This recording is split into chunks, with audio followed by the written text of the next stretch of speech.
What's up? What's up? It's the Arthur Moats Experience with Deke. I'm Arthur Moats, and that's my main man, Deke. What's good, dude? Man, what is up, Earthlings? What is up? What is up, my friend? My friend, how are you, man? Dude, I'm doing good. A little tired, but it's all good. That's a nice way to put it. A little tired. Why are we doing these 9 a.m. the next day? God, it's so early.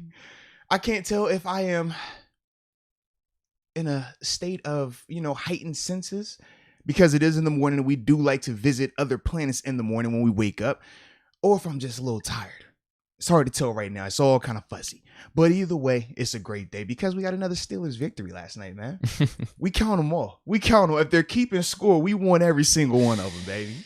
Sure. Yeah, I thought they did pretty good too. Yeah, it was definitely, it was a fun night, man. Fun to watch them turn up a little bit, man. Fun storylines from the game, outside that happened during the game as well, man. It was a good night, man. Yeah. We'll Really have a good, lot man. to talk about here. Yeah. What do we want to start off with? Some of these shout outs? Man, we know we got to start the shout outs first because I'm like, man, today's show is a big show too, because remember, this is like, we're celebrating the 201 show, the 201 show. All right. Because then we can celebrate the 200th show or the 100th show, but we're a little bit different up here. So, man, we got a ton of stuff today, man. Got 25K subscriber giveaways that's happening. We'll be doing that in that 10 o'clock hour. Also, man, have some other promo codes and stuff like that as well. So it's going to be a good one today. But as we always do when we start the show, gotta get the check-in. And I did not miss you, that new upper room. Remember, I got you already queued up over here, baby. So now you good. But let us know where you're tuning in from. And then after that, man, we'll get this morning check-in started. All right. We already got a few rolling in here. Oh, yeah. Mike Boyce from the 229, Albany, Georgia. Ooh, Albany. Okay. Douglas Coley II. What's up, fellas, from H-Town? You can't forget 412. We have, oh man, I lost your name. It was 412.pa, I believe. Okay. Tuning in from Pittsburgh. Let's see what we got over here. East Liverpool, Ohio, Thomas Riley. I got Regular. Yeah. Always tuning in. Got Justin Reynolds from the 304 Morgantown in the building. Stephen Rhodes from Reading, PA. Excuse me. Then after that, we got Jacob Folks from Huntington, West Virginia. Rod Young from Montreal, Canada. Love that right there. Freddie G187. Okay, a little aggressive there. Let's get it going. We got someone tuning in. Texas. We got someone tuning in from Enemy Lines, the 215, Philly. Ooh, Philly. All right. Sheesh. Humble Gaming. And then 918, Oklahoma, Nick Y. We got my man DJ Lundy, 757 in the building. Then we got Steel Spaceman. I love the name. From Tucson, Arizona.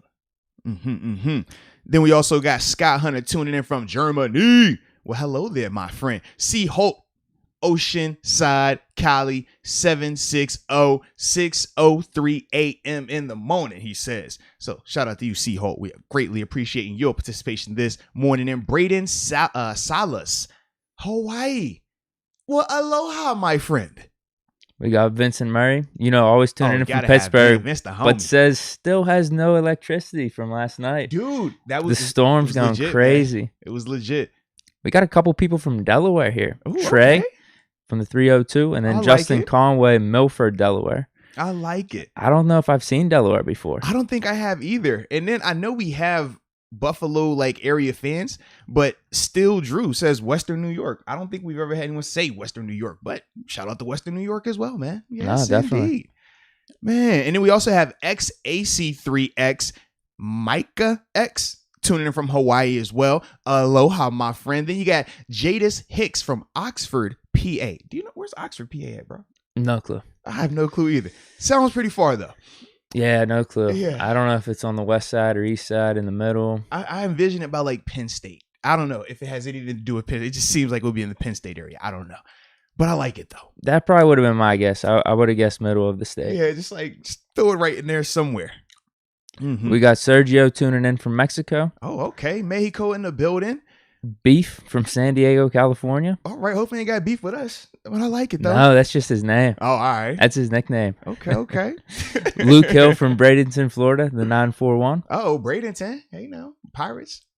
Albuquerque, Jake Sanchez. I like that. Vaping all day. Shout out to Vaping all day, by the way. It says Browns Mills, New Jersey. Got to give a shout out to Brian Castro, 6:05 a.m. out in Bakersfield, California.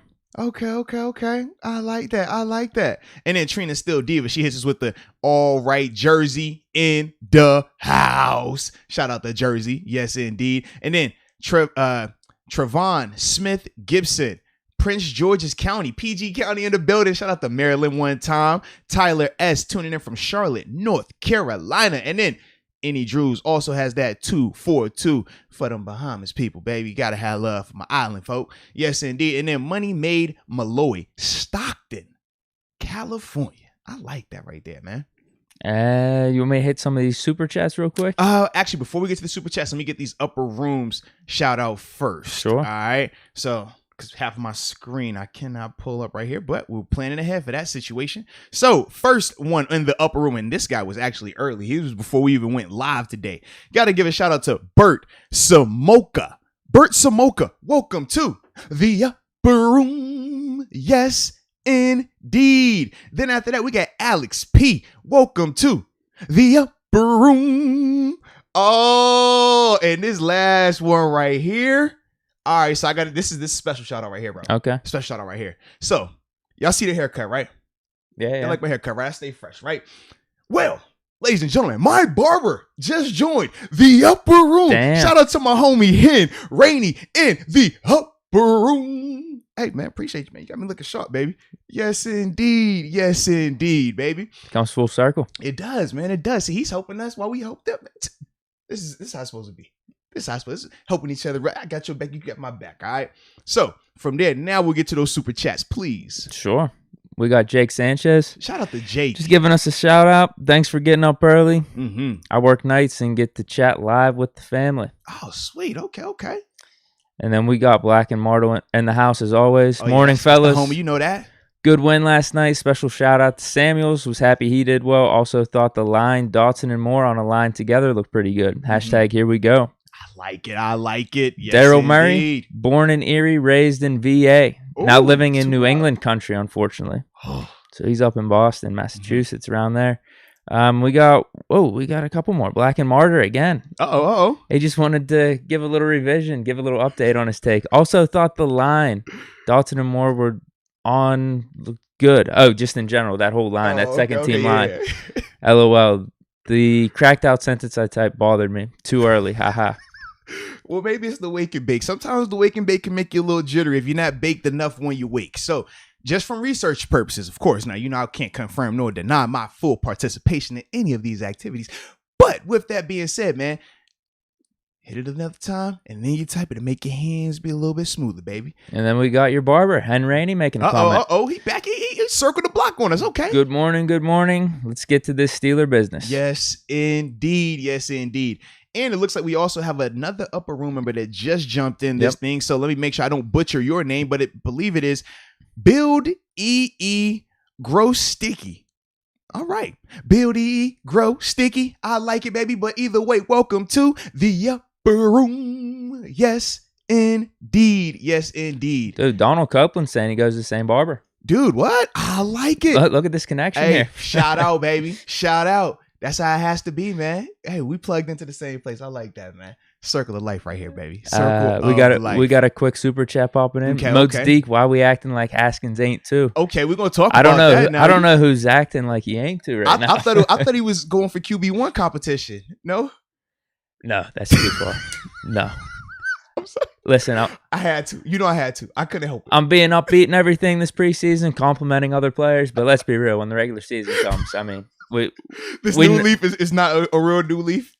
No, it's a front. It's a front. It's a front right now. All right, fair enough. Hey, for this though, I am rooting for Haskins. I mean, yeah, I got that connection with him at the softball game. I already told him, down the line, I'm going to support you. And he will go back to the receipts probably on you, man. So you don't want that action out there. I mean, yeah, we don't want him to go to that receipt because that would be that's very, very incriminating right there. Very incriminating. But man, we are definitely going to be talking about that, man. But I'm trying to think, what else do we have right now before we Man, let's just hop right into this. One more upper room member real quick, though. Oh, you're right. He did just hop in here. All right, we got Lee Cretroville. I think that's how you say that name. Lee Cretroville. Welcome to the upper room. Yes, indeed. Yes, indeed. And it's looking like people are letting us know how they like to prepare their wake and bake session. All right, nice. Very educational. I can use this research later on. All right, so with that being said, let's get to this first topic, and hopefully I got this topic right because, we was messing around a little bit, but there it is. Okay, we in action today, baby. Pittsburgh Steelers versus those Philadelphia Eagles. Game recap. Well, first off, man, as a whole, I just like the way the team responded, right? I thought early on in the game, they weren't as technical. Obviously, they had a couple of penalties, but I just thought as a whole, just little things, man, whether it was in coverage, right? We'll talk about Devin Bush, Robert Spillane a little bit as we break this thing down. But with both of those guys defensively, I thought technique could have been a little bit better in terms of pass coverage. I thought as the game went on, though, especially not to make it sound like it was just Haskins, but when they did switch to that unit offensively and they switched to that second unit defense, I do think we saw our depth players take over. I thought our depth players were the more physical players. I thought they were the more confident players out there.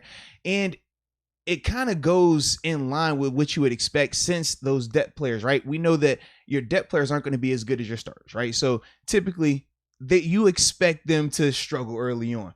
But with our guys, they already had a game under their belt because they played last week. Whereas with Philly depth players, that was their first go at it. So it made sense a little bit when I would see in the third and fourth quarter how we kind of got that thing rolling, especially up front. Like we were able to just blow them off the ball like that. I do think that was a little bit of them not having that first game. Whereas when you think about their starters, when it's starters on starters, we don't need a lot of that preseason stuff. It's like, we mentally can just check into that, which you saw Philly do. Even though it was a short time frame, they still did it, and obviously our offense did as well. But as a whole, I just thought from the game, broadly looking at it, I just liked how we responded. I thought that the guys that were in competitions, whether it was punting competitions, quarterback competitions, running back competitions, backup edge rusher competitions, I mean, every spot where you have a spicy battle going on, we saw the counterpart to that really step up in some fashion this game to make it that much more interesting. And I think for us, man, it just adds to it because now it gives you even more to talk about and really have to draw a line in the sand on with some of these players. So I'm excited about it. Yeah, I felt the same way. It was a good feeling at the end, but then if you look back at the box score, even try to rewatch the game, you forget how shitty it was in the first half up until Haskins got in, because that's when we started scoring whenever Haskins got in at quarterback. But the penalties, I thought they were terrible calls, but at the same time, there were points that third down and manageable, we still should have been able to get the first down and keep the drive going. And then defense, we were just getting carved up left and right. Now, I'm not too concerned about that, just because our main guys weren't out there. We had a couple guys that, like Cam Sutton, that's probably the one that concerns me the most. Yeah. We could talk about that later, but I don't know, dude. We're missing like 5 or 6 really key guys on defense. What about our linebackers? How'd you feel about them? Bush, I was fine with. Okay. Goddard had a nice play. He's really good tight end.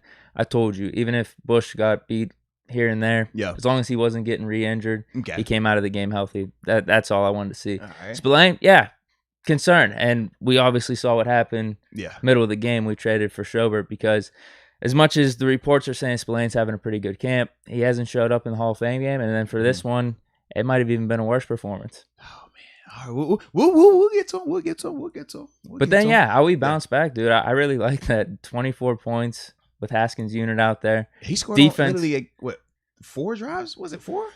I think, I think all 4. Two touchdowns, 2 field goals? Yeah. I think it was 3 touchdowns. 3 touchdowns, 1 field goal. 3 touchdowns because it was McFarland, Samuels got 1, and then Bussy. Yeah. Bussy. No. Bussy should have had 1. I'm sorry. He got the pass interference on him. Yeah. Johnson had the catch where he just kind of like threw it up. He drew the dude off sides, which was pretty cool. Yeah. So Haskins, I think 3 touchdowns and then the field goal. He looked really impressive though. Really impressive, man. But were you finished with your overview? I'm good. I liked how we bounced back though, because we just kind of dominated that second half. Now I don't know how much it was because, as you mentioned, we're playing in our second game. We're kind of up to speed because Tomlin mentioned that in his press conference. He was like, our second unit, especially on the line, both defensively and offensively. I thought we were just so much more conditioned than them. Yeah. And that's what he was impressed with. Well, and that is a real element, man. When you're a younger player and you're still kind of getting used to NFL ball consistently, and this is why Coach Tomlin is a big believer in playing first and second year guys in the preseason a ton, because that is kind of how you get hardened to it, where it becomes just mentally, I'm not looking at this as a preseason game. I'm looking at this as I'm going to have to do my job. So when you get your mind geared to that and then your body physically conditioned to that, it won't be fluctuating based on preseason or regular season, or is it preseason game 1 versus preseason game 4 and things like that. But as a whole, you could definitely see that demeanor. And I mean, it's funny. I think all of us noticed that in that second half. I mean, we just looked so much more physical. Like some of the people that instantly jumped off the screen, your boy Dotson, but Dotson, Dan Moore, and was that BJ Finney, like that whole left side. I'm just like, they could run there every single play, it looked like. And those guys were getting a ton of movement up front. But going back to what we're saying, if you're on defense and that's your first go at it, and these dudes, they didn't hit people in the mouth last week. Now we know Dotson wasn't out there, but Dotson isn't a 2. Right. So that kind of like that goes back he to was that supposed to look really good. Right. And that's what it looked like, though. It looked like some killers on offense. And Philly, you know, they thinking about it a little bit, but that's just a part of that natural progression of the preseason. But it was good to see that. We always say it's not a mismatch unless you make it a mismatch. Dotson being out there with the 2s isn't a mismatch unless he goes out there and looks like that. And last night he was looking like that. Even Dan Moore, like we said, Dan Moore and BJ Finney, they did some things to impress. They showed some physicality. They showed movement up front, stuff that we were questioning could they do consistently. So it was good to see that as well. You know who else I saw grinding the tapes this morning on the offensive line? Pat Frymouth. Making some holes, dude. I was really impressed with that too. I wasn't expecting to see it because whenever you're just watching the game, don't notice those type of things. But I think there was 2 or 3 runs. Like he was the main factor in breaking it. I told you, like with Pat, man, he has, and this was probably a week ago when we were talking about him and his blocking, because that's when Coach Tom will hit him with we know you can catch, but can you block? Can you block?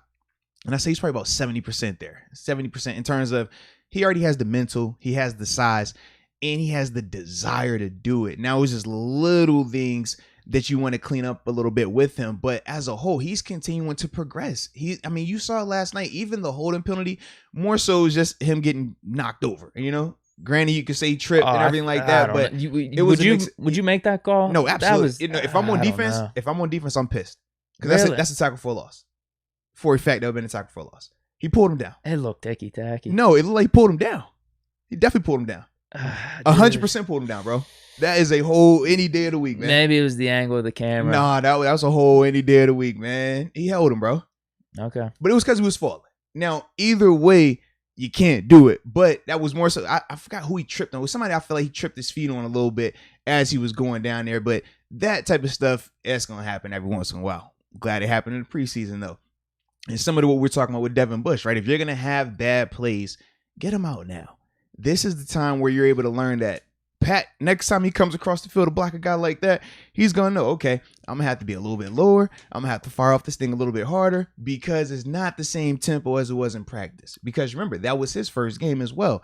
So those little things that he'll adjust to. And going back to Devin Bush, he'll adjust as well, man. Like, anytime you get those guys making competitive but high-intensity situations like that where, all right, maybe the technique was a little off or maybe this was a little off, that's easier to correct right there. Now, if it's just like, yo, he doesn't have a clue where he was supposed to go or he has zero desire to be physical, it's hard to correct that. But those type of situations like that, man, as a coach, you enjoy coaching that type of stuff because that's full speed. That's, hey, man, that's little technique. That's minute. We can fix those stuff.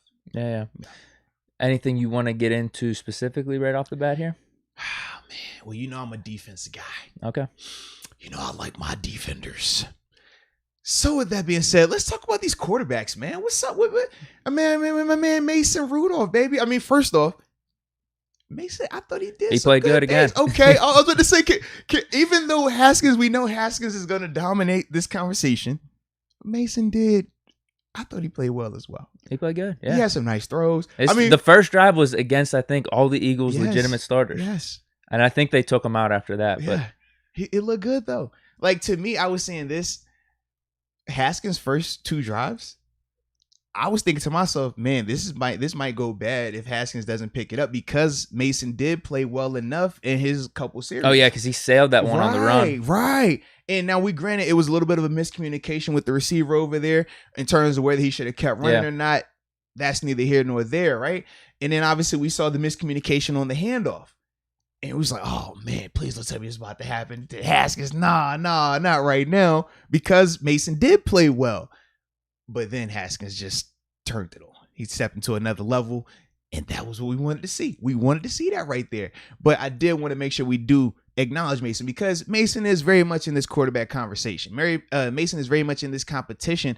And he has continued to put good stuff on tape in these games right now. And that's even what Tomlin said afterwards. Mm-hmm. They asked him about, like, did Haskins do enough to take over QB2 or has he shown you enough? Right. And that's what he said. He said, I just need to see more of everyone. Mm-hmm. Mason, Haskins, Dobbs. And that's what we were saying in the Hall of Fame game. I would love to see a full game from each of the quarterbacks, but that's just not going to happen. Mason, dude, he did. He played good. The only thing he didn't do was the production like Haskins and lead those scoring drives, which counts, which matters. Haskins was able to pull that off, but still, Rudolph, what was it, 7 for 9? Didn't he have like 70 or 80 yards? He made some nice passes.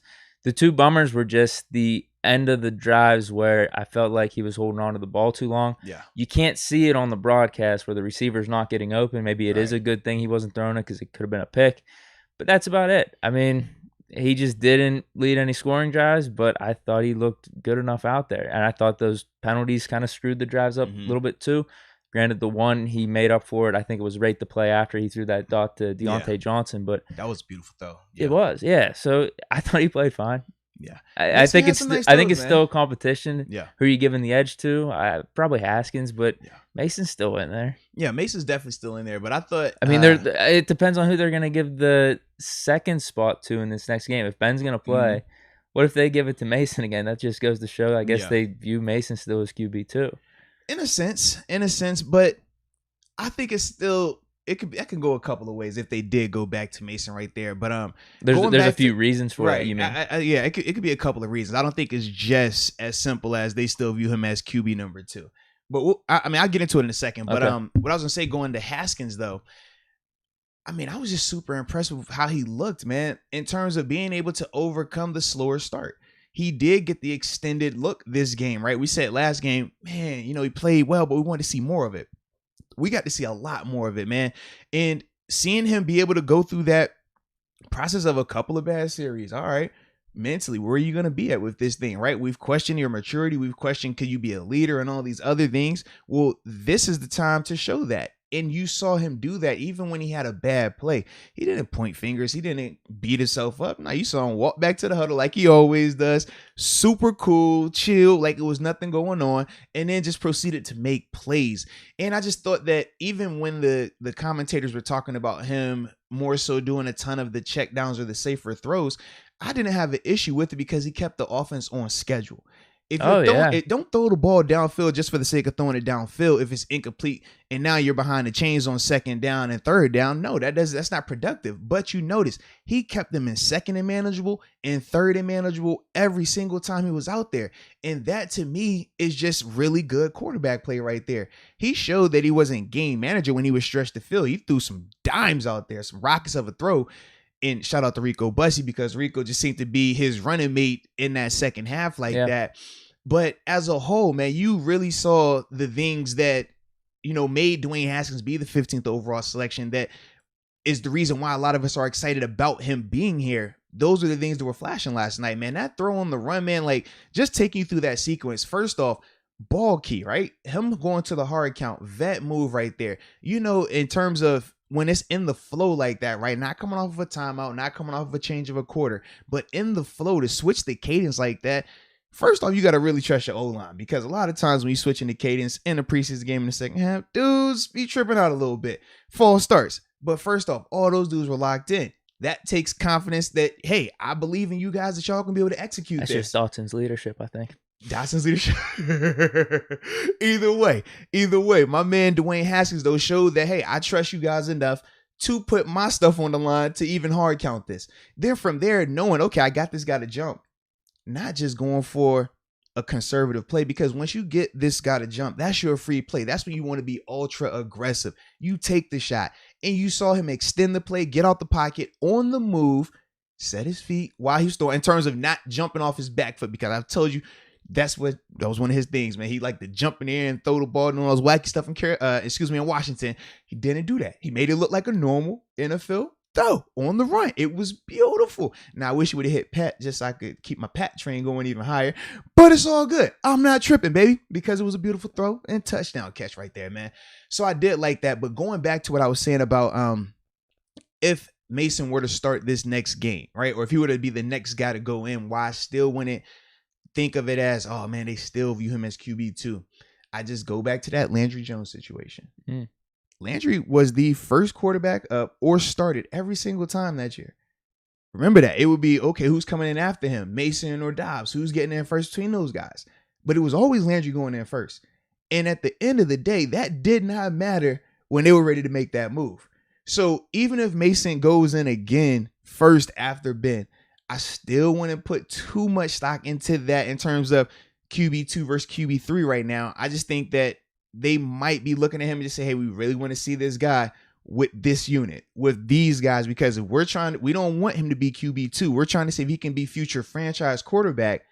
He's going to need to show what he can do right now with this unit. And maybe that is the approach with them, because if he's not QB2, or excuse me, if he's not franchise QB, right, and we feel like Haskins beats him out, well, what is the purpose of him being on this roster? And that's why I do think we could see him once again going out there earlier in the game to see how he looks with that starting unit again. Which is interesting, because after this game, I'm like, man, I just would rather keep Mason and Haskins. I don't care about the order as opposed to moving off one of them. And I'm assuming in this case it would be Rudolph, just to have that quarterback depth. Yeah. Because with Dobbs with the pick and everything.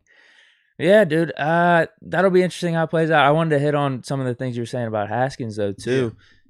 Keeping it on schedule, because as much as the running game was pretty nice in that second half, there were points that we were losing yards. Yeah. And then Haskins would bounce back, get a nice 5 or 6 yard pass, and then keep the drive going, which because in the moment, I felt like the running game was incredible. Yeah.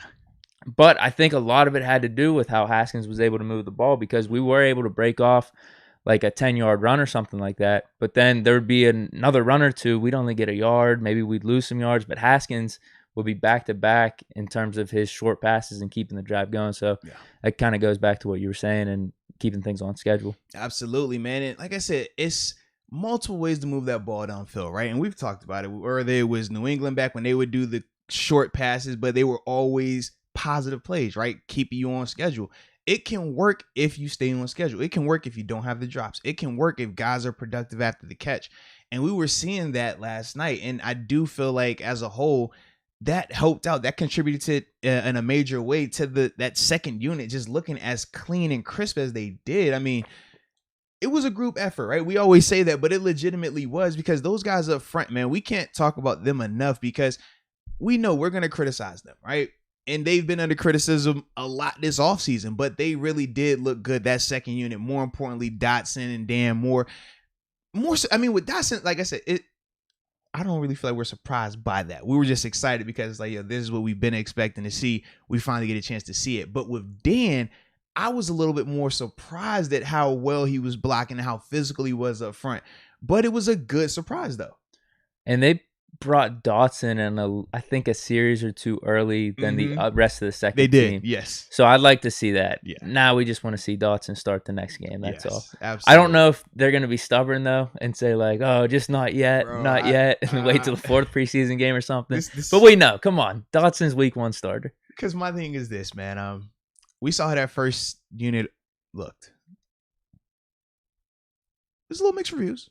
Up front. Yeah, weirdly, reviews, I mean, Najee was able to break some off. There were some holes at points, but there were also some points. It's like, holy crap, the one side of the line or one point of the line, whether it was the middle or the right side, is just getting absolutely torched. Like, I mean, even Chooks let some guys go through. Dude, even Kendrick. Time I was like, bro, wait a minute. Fall. Don't let them take you that far back. It wasn't like all at the same time, fortunately. It was popcorn, man. Yeah. But that was Mixed reviews. That's a nice way we're gonna put that right there. Mixed reviews from them guys up front. Turner, though, what about Turner? He didn't give anything up big, I don't remember him. Yeah, I don't remember him getting smashed. I don't know if he was just hidden in between and you couldn't really tell. Well, the problem is for me, when I think of Trey, I can't remember him being pushed back like I saw Kendrick Green. Yeah. So mentally in my mind, there is zero that Trey could have done that would have been, as bad or worse than that play for me. So, yeah, it's just like, oh, man, I hate the fact that had to be the play that I saw from you, man. Coward. He might have been the one guy, though. As much as he's not Dotson's level, whenever I saw him out there, I didn't think he was letting anything big up like we saw with Green. Or even Haig on the right side. True. But that's also the reason why when we're talking about Dotson, we don't speak of Dotson as, hey, man, we're just glad he didn't let anything up. We speak of Dotson as he's a game changer. Definitely. He's going to move people. But and he did. You saw the defenders backing up 2 or 3 yards from the line of scrimmage. Every single time, bro. You'll see McFarland run something over there, and you just see big 6'9" back just in the little do-rag hanging out the back. I'm like, I see you, baby. I see you with the cape out. Let's go. So, yeah, man. At the end of the day, as much as, like you said, we're going to criticize him, the line as a whole, with all the mixed parts and everything right now, have we given up a sack yet? Did we give up a sack in that game? No, I don't think we gave up a sack. No. Mason was really pressured. I don't know. I can't remember if he got the ball out quick, but even if we did get a sack in this game, I could double check the stats. For 2 preseason games like that, with all the criticism on the offensive line, all I'm gonna say is this: wait a minute now. We know for a fact that stat is very misleading. We talked about that last year. Last year they didn't give up a ton of sacks either, man. But we know for a fact that was not what it needed to be. But that combined with we've seen Najee break off some runs with some decent holes here and there, and the offense get killed a little bit too, man. Well, that's how good he is, dude. True, that's how good he is. Remember when we talked about it, right? And I said the difference between him, Kalen Ballage, and the other guys is they all are getting hit in the backfield like that. That's why it's just Najee is so good that he can make something out of it. That's why he's going to be the game changer, though. Like we weren't seeing that from many of our running backs in these past couple of years. I did feel kind of bad for him at a point or two, just because he's running really hard, taking some hits in this preseason game. So I don't need to see him for another series, but we probably will play him again in this next game just to see him with Ben, which will be cool. But well, I mean, I thought not Najee, but I know Coach T definitely said he's going to play in all 4 preseason games right now. So I don't know. I don't need that. Yeah, but I don't know how much he's gonna play. But man, after seeing him last, I'm like, bro, you got to work really hard right now with this group. I don't need to see that. Right, I'm with you, baby. No, I'm good. He looks like a stud. Yeah. Save all that, all the jumping, save all that other stuff to when we get to the regular season, please. But no, he was very impressive though last night, man. Very impressive. Which receiver did you like the most though?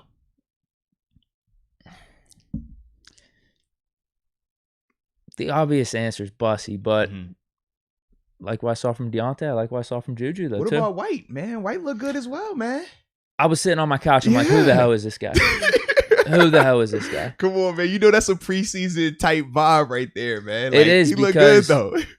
At least with Bussy, Sexton, who else? McCoy, Simmons. I remember us signing them. Right. This White dude, when did we pick him up? I have no clue. This would have been probably like right around like OTAs, I want to say. OTA time frame had to be.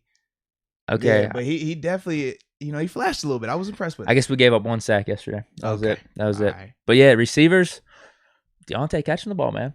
There was a pass that was coming in quick, and it like kind of took him back a little bit. He's catching everything, though. Very no drops. That's the main thing. Ebron didn't drop one. He did it. Yep. There's some rumors that I saw. People were commenting that they think Ebron's in the deal for Schobert. I can see that. They think Ebron. Other people are saying Washington, obviously. I can see that. Because the thing is this, and we'll talk about Schobert's trade and that details a lot. We're still getting that information, but just because of the contract size, I could see, he's a very valuable player. We're not just getting him for free, Yeah, maybe they don't feel like Tebow's the guy down there, huh? Oh man, oh geez, no. Is he making his debut tonight? Right? He has to be tonight. Are the Jaguars playing tonight? Yes, I think they are playing tonight. They're like saying 7. They're saying he's 4th on the depth chart now. And I will be watching. You tuning in? I'm tuning in. Well, if they keep Tebow, I told you this. They got a really interesting team, no matter how bad they are, whatnot. To have Lawrence, I probably won't watch, but I just want to watch for Tebow. I got to see because he's my 2010 class brother. I feel like they'll be making headlines the next day for sure. Well, this is Friday, So I guess Skip and First Take and all them, they're not going to be talking until Monday. I'm sure that he'll get a segment, though. I hope he does. Yeah, that's kind of what Tebow brings. We might even talk about him, man. You never know. Let Tebow go out here and do something nice. I'm gonna be over here with my 2010 hat on. You know what I'm saying? We celebrating that. But now if he come out here and he struggle busting, I'm at like I don't know nothing. All right. I feel like I was just a game too early on my Bussy call. That's what it was? I think so. Now what about your Pro Bowl picks? Because I remember you Dotson. No, it was another guy on the defensive side of the ball making his first, opening day start at linebacker supposedly this year. Who are we talking about? Talking about Spillane. You said he was gonna be a Pro Bowler. Did I say you Pro definitely Bowl? for a fact you said Pro Bowler. Yeah, that's confirmed. You said Pro Bowl. I might. You definitely said that. Yeah. Well, listen. Didn't I say he yes, could? Yes, you could said he? Pro. No, you said he will. You said I'm calling it now. Dotson, All Pro.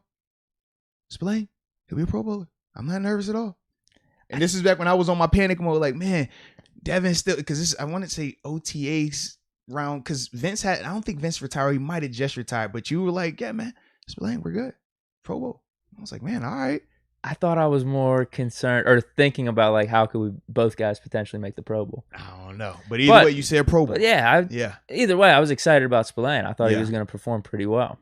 And like, what would his path have to be to make the Pro Bowl? Like, triple digit tackles, absolutely, man, et cetera. Ton of splash. Because that's kind of what the conversation went into in terms of like, to get to the Pro Bowl as an off ball inside linebacker, you got to have all of this.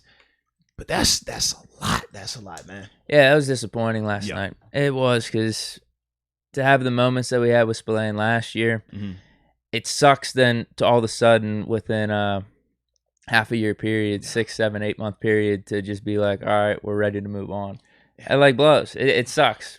Now, I'll say this. I don't necessarily think that the Steelers are ready to move on from him. Because I do think that he will be that third LB, right? Definitely. Now, I don't know, like in terms of playing time, what that accounts to, but if somebody were to go down, he will be that first guy.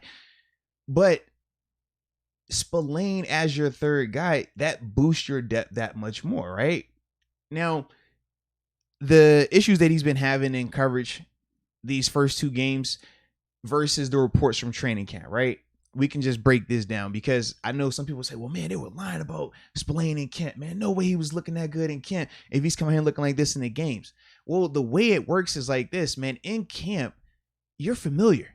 I know you. I see you every day. I've been seeing you since OTAs. I've been seeing you since minicamp, right? So you start to build a mental file on a player. Okay, I got Deke today. Okay, well, Deke is a fast player, but he's not really good laterally. So I know if I get hands on him early, I can win, or I need to give myself a ton of space, but I don't have to worry about any double moves. I can formulate that in practice. I see you enough. I see you go against other guys every day. So now when it's my shot, I'm going to look good. I've studied you. And he can do that, right?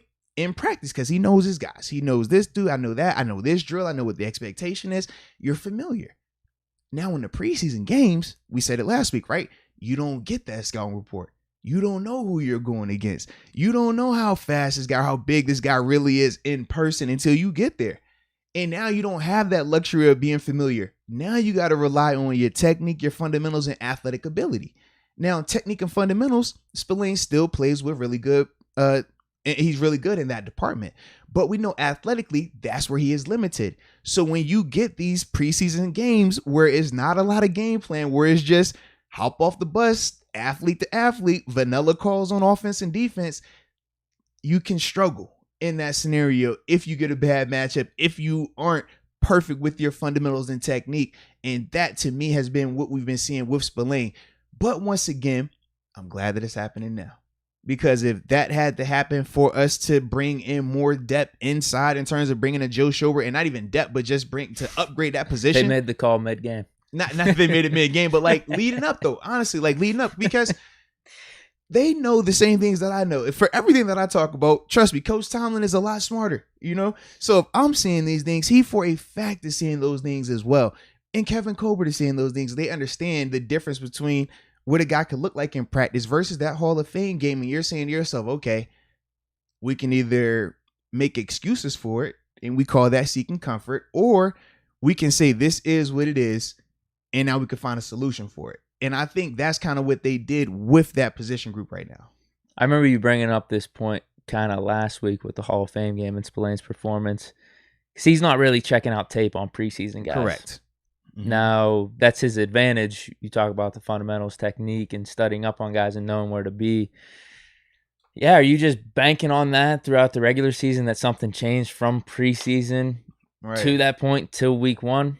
I guess not. Like you said, because what matters is the games. And as much as preseason doesn't matter, that's all we have right now. Well, and the preseason doesn't matter for certain players. Ben Roethlisberger, it doesn't matter. Minkah Fitzpatrick, TJ Watt, it doesn't matter. Robert Spillane, it definitely matters. Robert Spillane doesn't even have 10 starts yet in his career.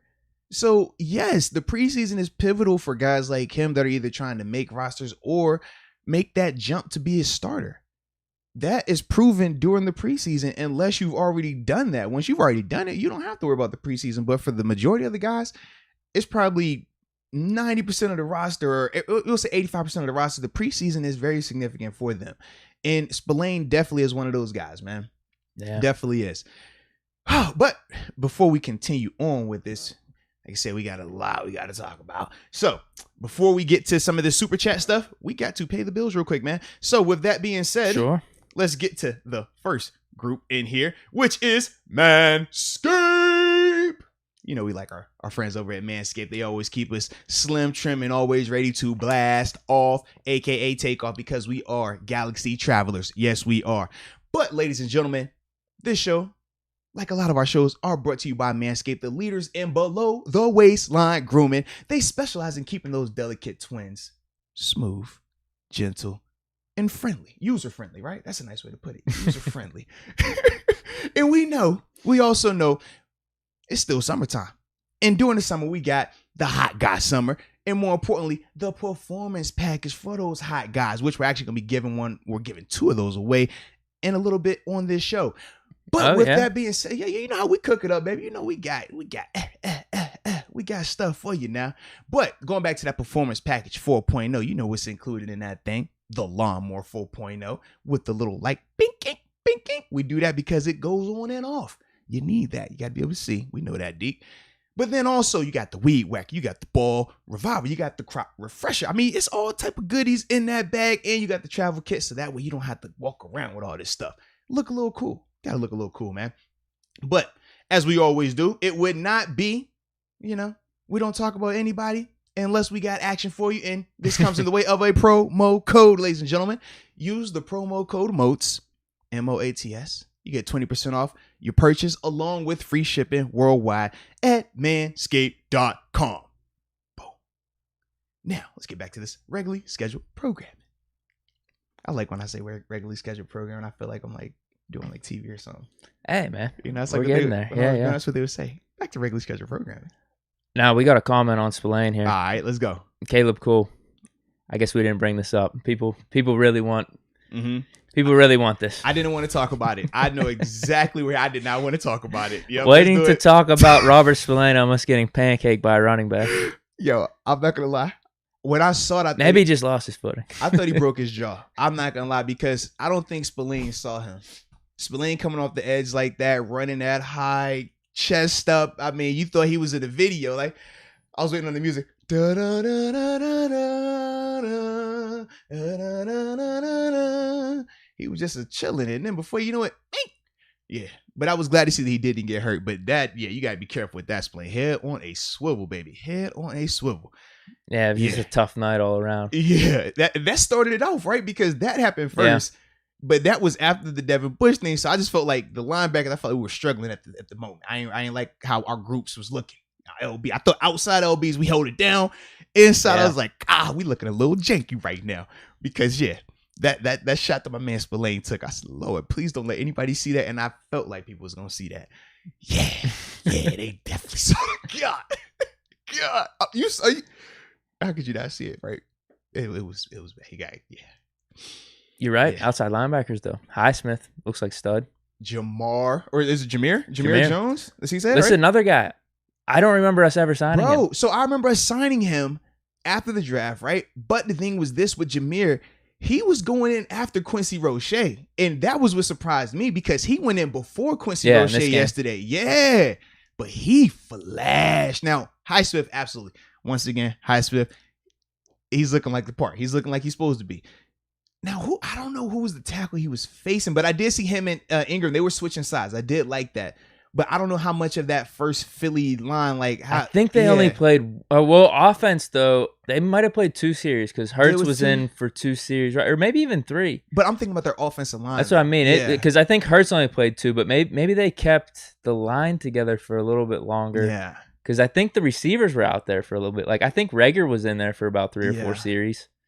Because I remember him getting an out route against Cam Sutton later in the game. But the defense, they took out their main guys, I think, after that first series. The offense, they kept in a little bit longer. Right. Because their defense is definitely more veteran. Their offense is still figuring it out. Yeah, you're right. Good call. I do think whoever was left tackle, though, might actually start for the Eagles. Because there is a left tackle competition going on over there. Yeah, with 2 bums, kind of. One was a first-round pick. With 2 bums? Yeah. One was a former one was a former first-round pick. He's kind of busted thus far, and then the other one's a 6th-round pick that I think they recently picked up. Bro, you're not supposed to call them bums when we're praising Alex Highsmith right now. What? No. This is a praise. No, this is a praise in that I'm saying he might have went up a dude that's actually going to be starting on Sundays. But is it a starter if he's still a bum? Oh yeah, he's starting. All right, fair enough there. All right. That's what I'm saying. Like last week against the Cowboys, I don't think we saw anyone starting on their offensive line. What I'm assuming. This could have been an actual simulation of what we could see in a regular season game. Fair enough. I mean, we might be facing some bums on other teams' offensive line. I'm hoping we do. And hopefully we don't have any on ours. Yeah, even better. Even better, man. But no, man, I really enjoyed Highsmith, how he flew around. Even on his the big QB hit he had that was on the Justin Lane interception. I want to say he was coming off the backside of a rush. He wasn't even like winning on that side, but it just showed it showed his burst and it showed the effort, man, to go from backside of that play to make that QB hit all the way across the field like that. And he was flying. Like, to me, that was impressive. I just liked his game, man, as a whole. He's continuing to play fast. He's continuing to be disruptive and make the plays that he's supposed to make. He can't control who he's lined up against. We don't control if they're good or not. Just make them all look the same. Plenty of, corners went up against AB and we walk out that stadium like, yo, that dude kind of bad. Because AB made him look that way. They're not bad players, but you make them look bad. All right, so Alex Highsmith, it don't matter who you going up against. If you keep doing that, you're going to be fine. So I did like that from him a lot. But were you talking about, you thinking Jameer Jones on the Justin Lane one? Is that what you were saying? Yeah, Jameer Jones is the one who had the hit on that. But Alex Highsmith had a hit like that earlier in the game as well. Yeah. He was the one chase down he had on Jalen Hurts was good too. That's what like he was showing his speed there. I think I can't remember if Hurts just had to throw it down to the sideline and get rid of it. Hurts was rolling out the pocket it would have been, if we're looking at Highsmith was coming from the other side of the field. And he closed. I mean, he was flying over there to get that, man. But you're also seeing some times where he was just able to get by the left tackle, just what he was showing in the Cowboys game too. Yep. He looks like a stud, man. I liked what I saw from Ingram too a little bit. You didn't get to see too much, but at least he was out there. I saw him get some pressure here and there. The thing with Ingram though, I don't know if you remember when we talked about him. I was like, when he rushes, sometimes he gets a little, this their LA Chargers thing. They don't have rush lanes. My man, it was a couple times, my man running down the middle of the center dang there. And I'm like, bro, this is working right now because they haven't noticed this, but we got to be a little bit more careful with that. Because you talk about Jalen Hurts when he stepped out that pocket, right? This was nobody over there, right? Oh, yeah. Yeah, that gentleman happened to be over the center at that time. And I was just like, bro, this ain't LA. We do a little bit different here. We got a little bit more integrity. Yeah. But that was his first game. So that will be talked about with Coach Butler for a fact. But yeah, I'm like, oh, yeah, they ain't gonna like that too much right there. Now, I like your aggressiveness, but we got to contain a little bit because Hurts, it didn't kill you, right? But if you're doing a full game of that versus Hurts, that will get you eventually. If he's able to keep escaping the pocket and having time like that to get out there, man. So I think he only had one other scramble. Yeah, it wasn't a ton of it. And Bush was able to stop. It was like Bush and Spillane were able to wrap him up right before the first down, and they had to punt. So yeah, he actually looked pretty good in my opinion, though. He looked comfortable out there. He just overthrew Watkins on that play where he burnt Cam Sutton, man. Bro, what? I told you. Watkins looked good. We said you brought him up. You said it. Yeah, you said Watkins was the guy, man. What happened on the screen pass, though? Is that just us being slow as hell? No, it was. I know people probably want to blame Edmonds, which he was kind of like right there. The dude blocked him. No, it's not Edmonds. It's not. Who's it on? It has 0 to do with Edmonds. Actually, it's 21. 21 has to fill the alley, run the alley, and make the tackle. 21 hesitated. He just got torched then. No, 21 hesitated. Yeah, it has 0 to do with Edmonds. 0 to do with Edmonds. People will point to, Cam Sutton was held. They hardly ever call that unless you make it egregious. They're hardly ever going to call it that. But Trey has to trigger. When you're in that situation right there, when it's a screenplay, it's happening right now. So as a safety, you have to find that angle with your eyes first. Then after you find it with your eyes, you got to trigger. He waited. When you wait and you allow that guy to get ahead of steam and run that alley like that, you're not faster than him. And you saw it became a foot race, and you're never going to win that if you're Trey. So that's why if you're Trey, you got to see that thing. As soon as you decipher it with your eyes, you go now. You can't wait.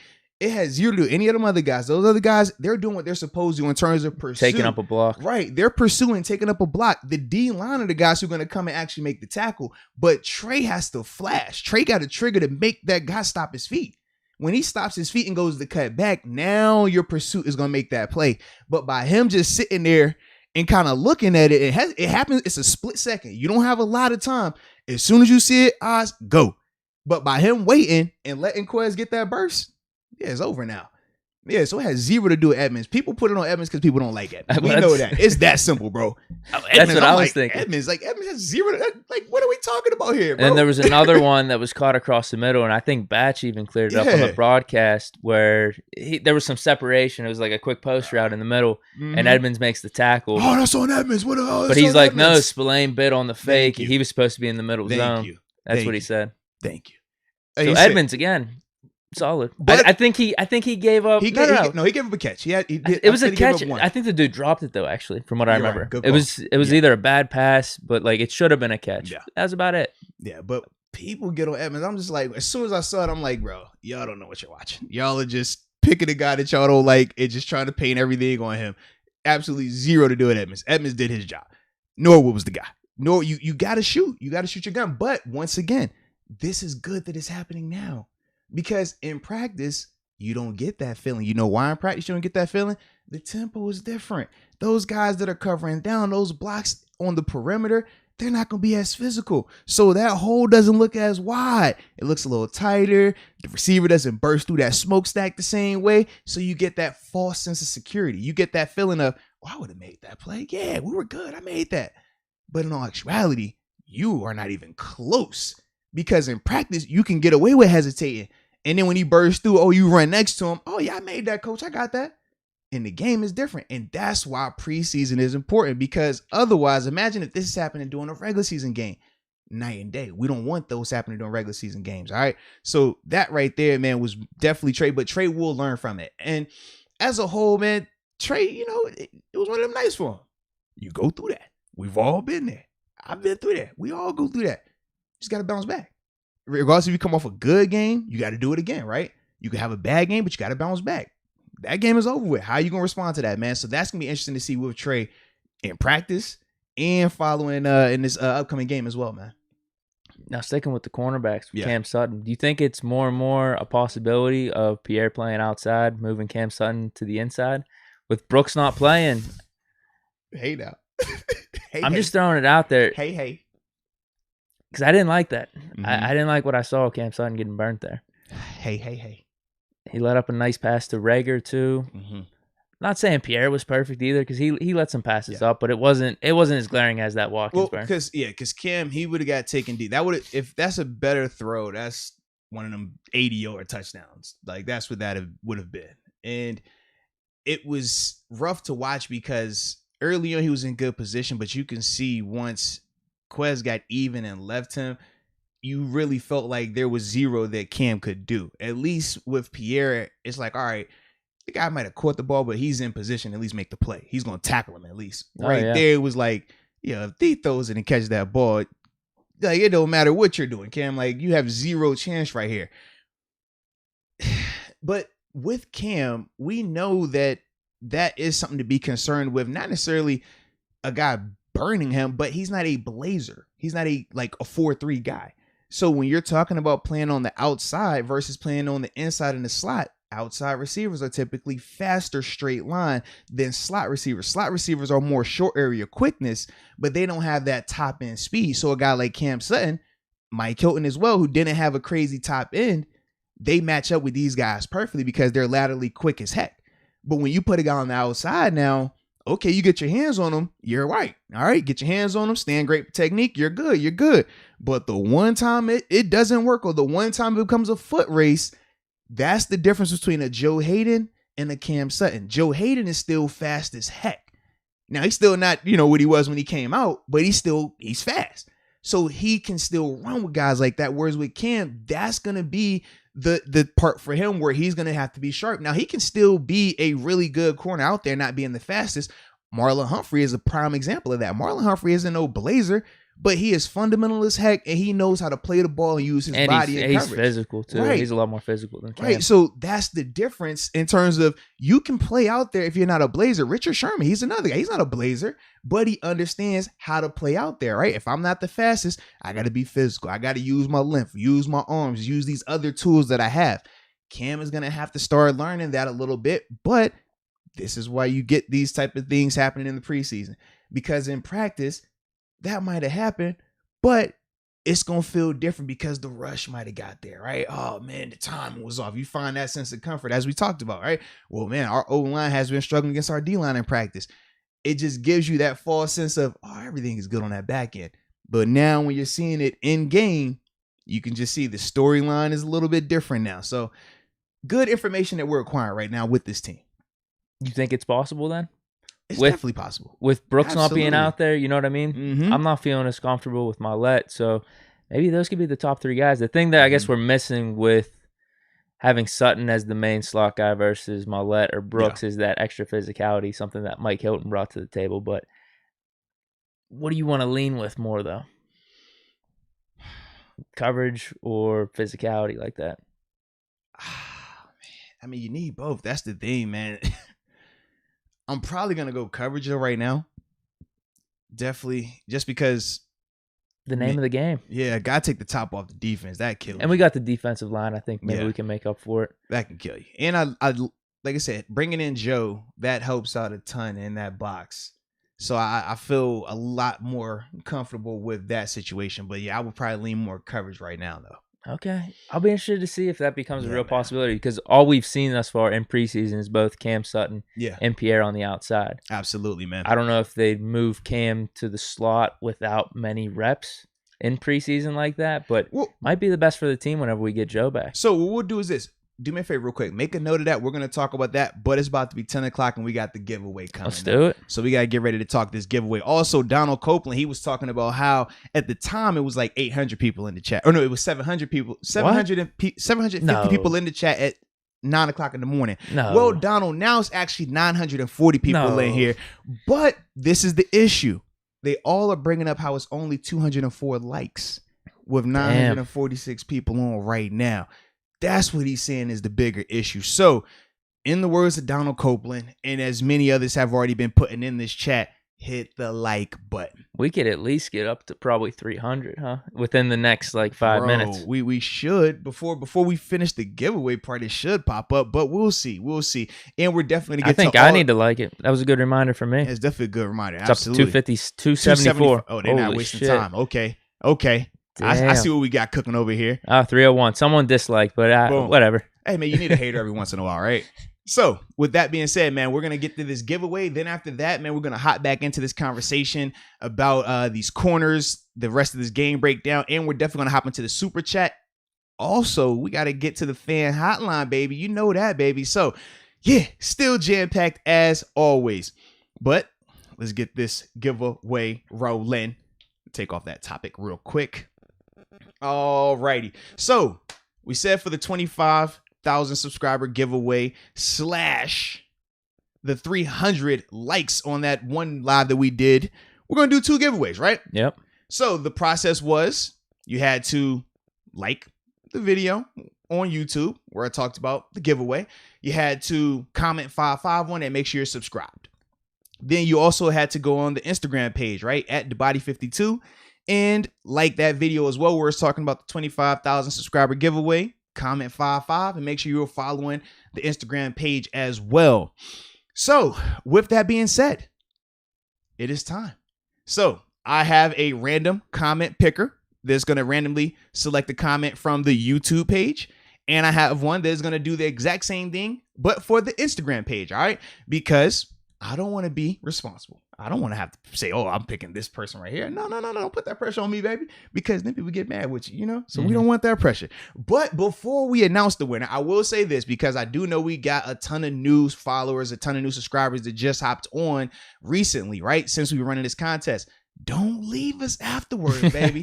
Don't leave us. The content is still savage coming. Move. But at the same time, not only is more content coming, bi-weekly giveaways will be happening as well. So don't trip out. That's all I'm saying now, all right? Because I'm a man of the people. I like to give back. So I'm just letting you know, don't leave too soon, okay? Because you could miss out on future endeavors going forward.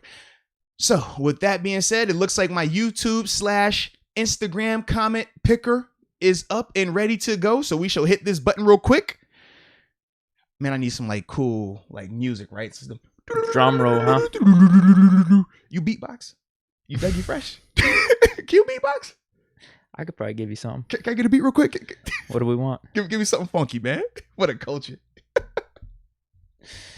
We'll give you a little just straight freestyle beat. Yeah, because I'm trying to think of something in my head. But... Give me something. Kick that 1-2. Kick that DJ Deke. I don't know if I could do it. I'm laughing too hard. Dude, I don't know. Man, I want to do it. I'm just laughing. Hold on. Bust that joint, Deke. I might make it through a measure. Hey.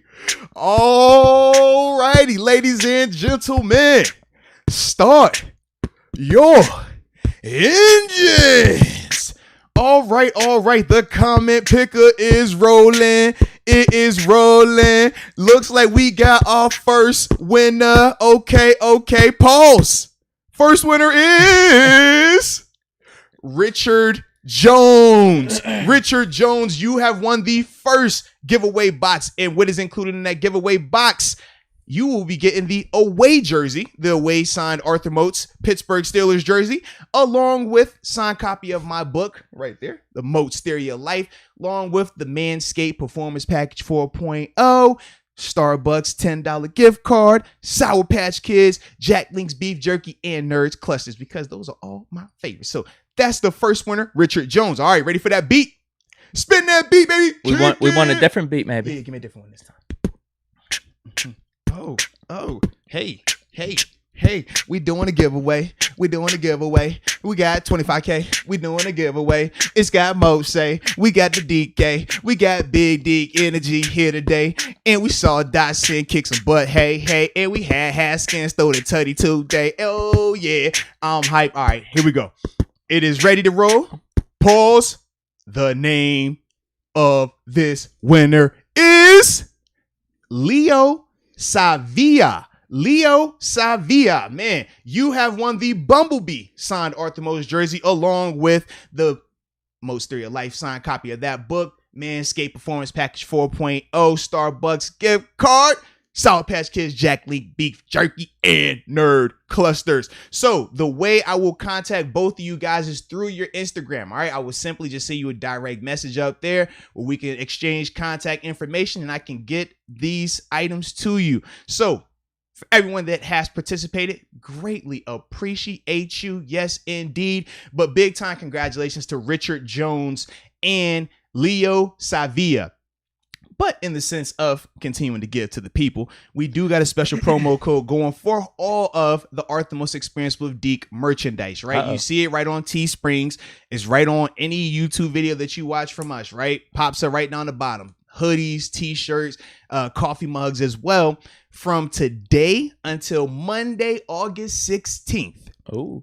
If you use the promo code MOATS200, celebrating that 200th episode, right? Okay. Celebrate. You said we doing it. I Yeah, tell you, we're a little janky with it. Yeah. But if you use the promo code Moats200, you will get 25% off of your purchases on Teesprings for the Arthemos Experience with Deke podcast. Any of that merchandise that's available to you. I have one of the shirts pinned in the chat right now.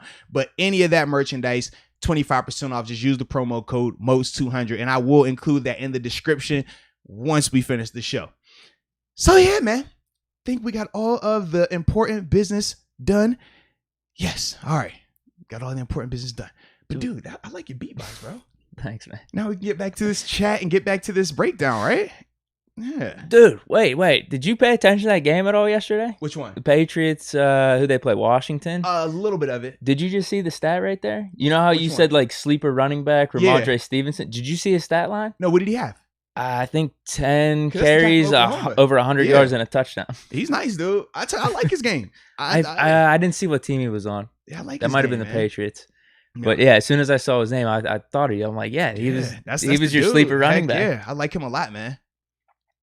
Okay, so where were we at with Steele? So- We were talking cornerbacks. Yeah, we were finishing the cornerback conversation, but before we get to the rest of that cornerback conversation, man, people was really digging your beatbox, bro.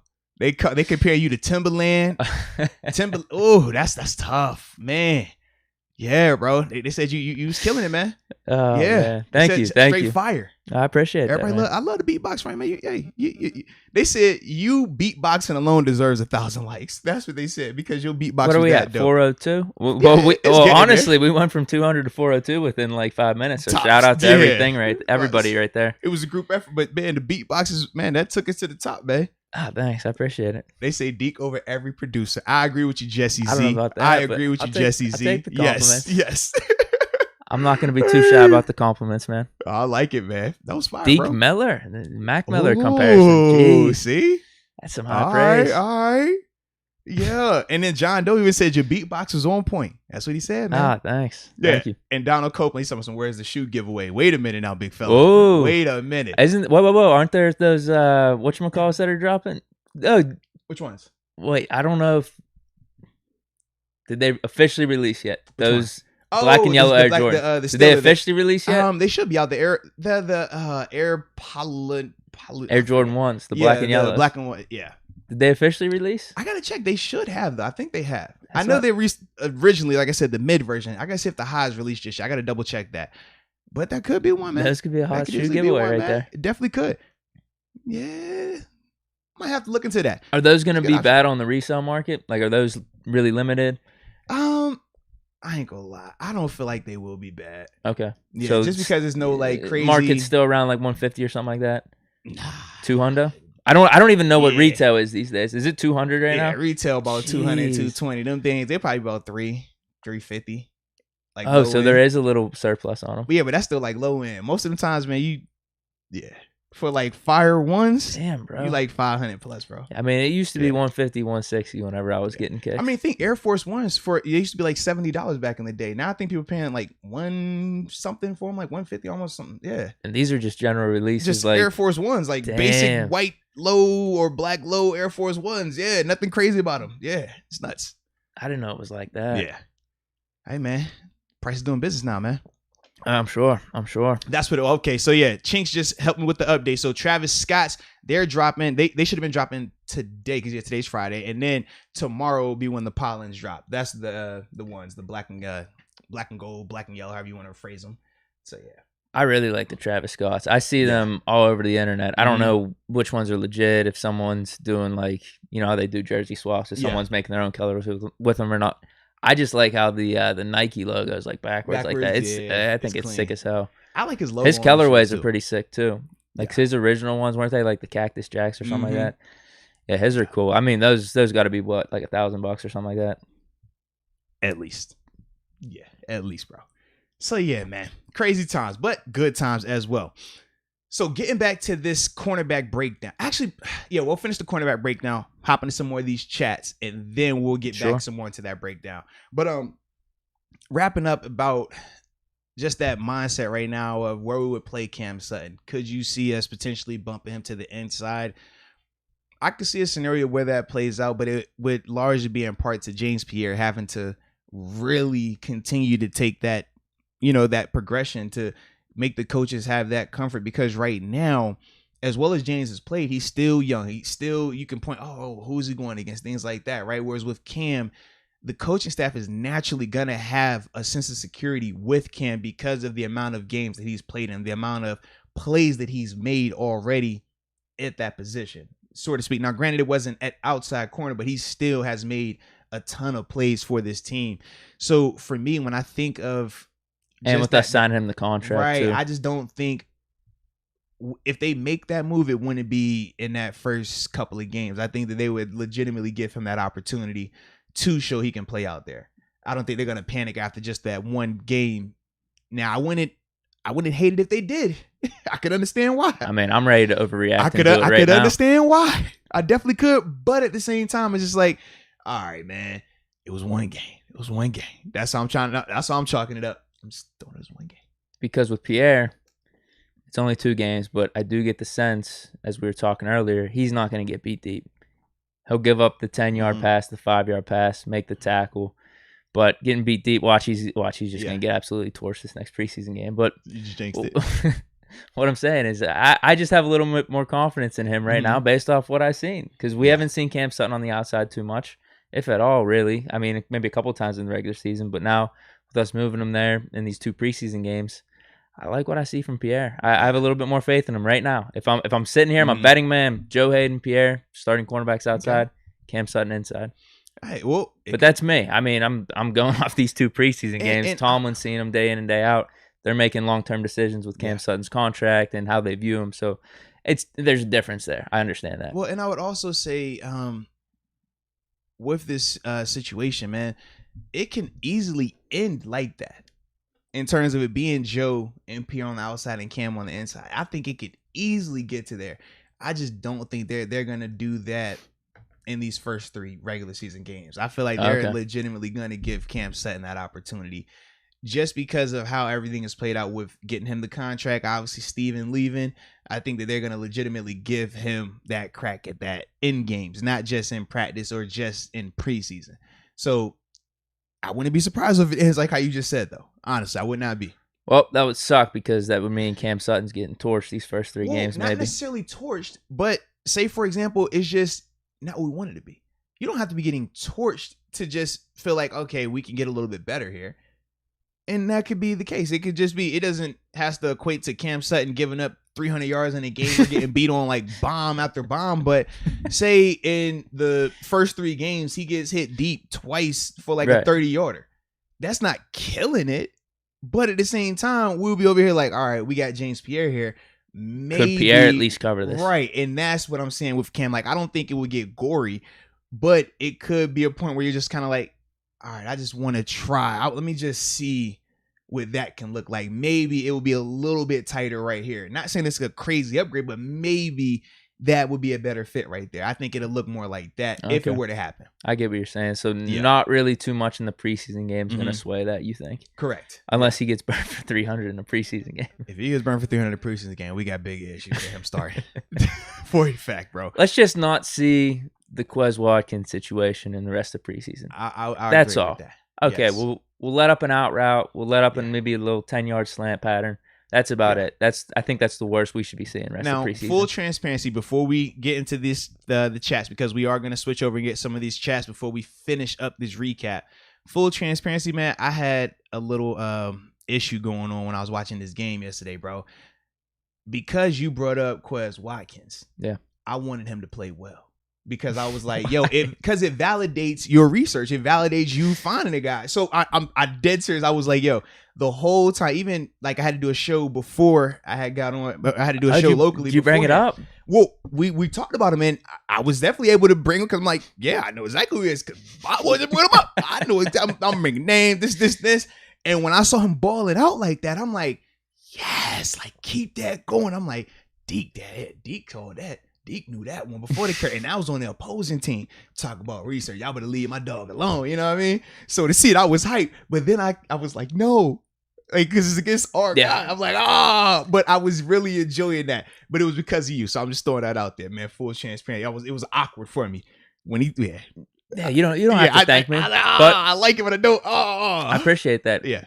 maybe it makes you feel a little bit better about Cam Sutton getting burned because maybe this is like the next truth out there. Ooh. Because if it was a no name, you're a little bit more concerned. Yes. But if it's Watkins and he's going to go off for like 1,000 yards this year, he's like the secret weapon for the Eagles. It was like, okay, he just had his one right there on Cam Sutton. Yeah. That's all.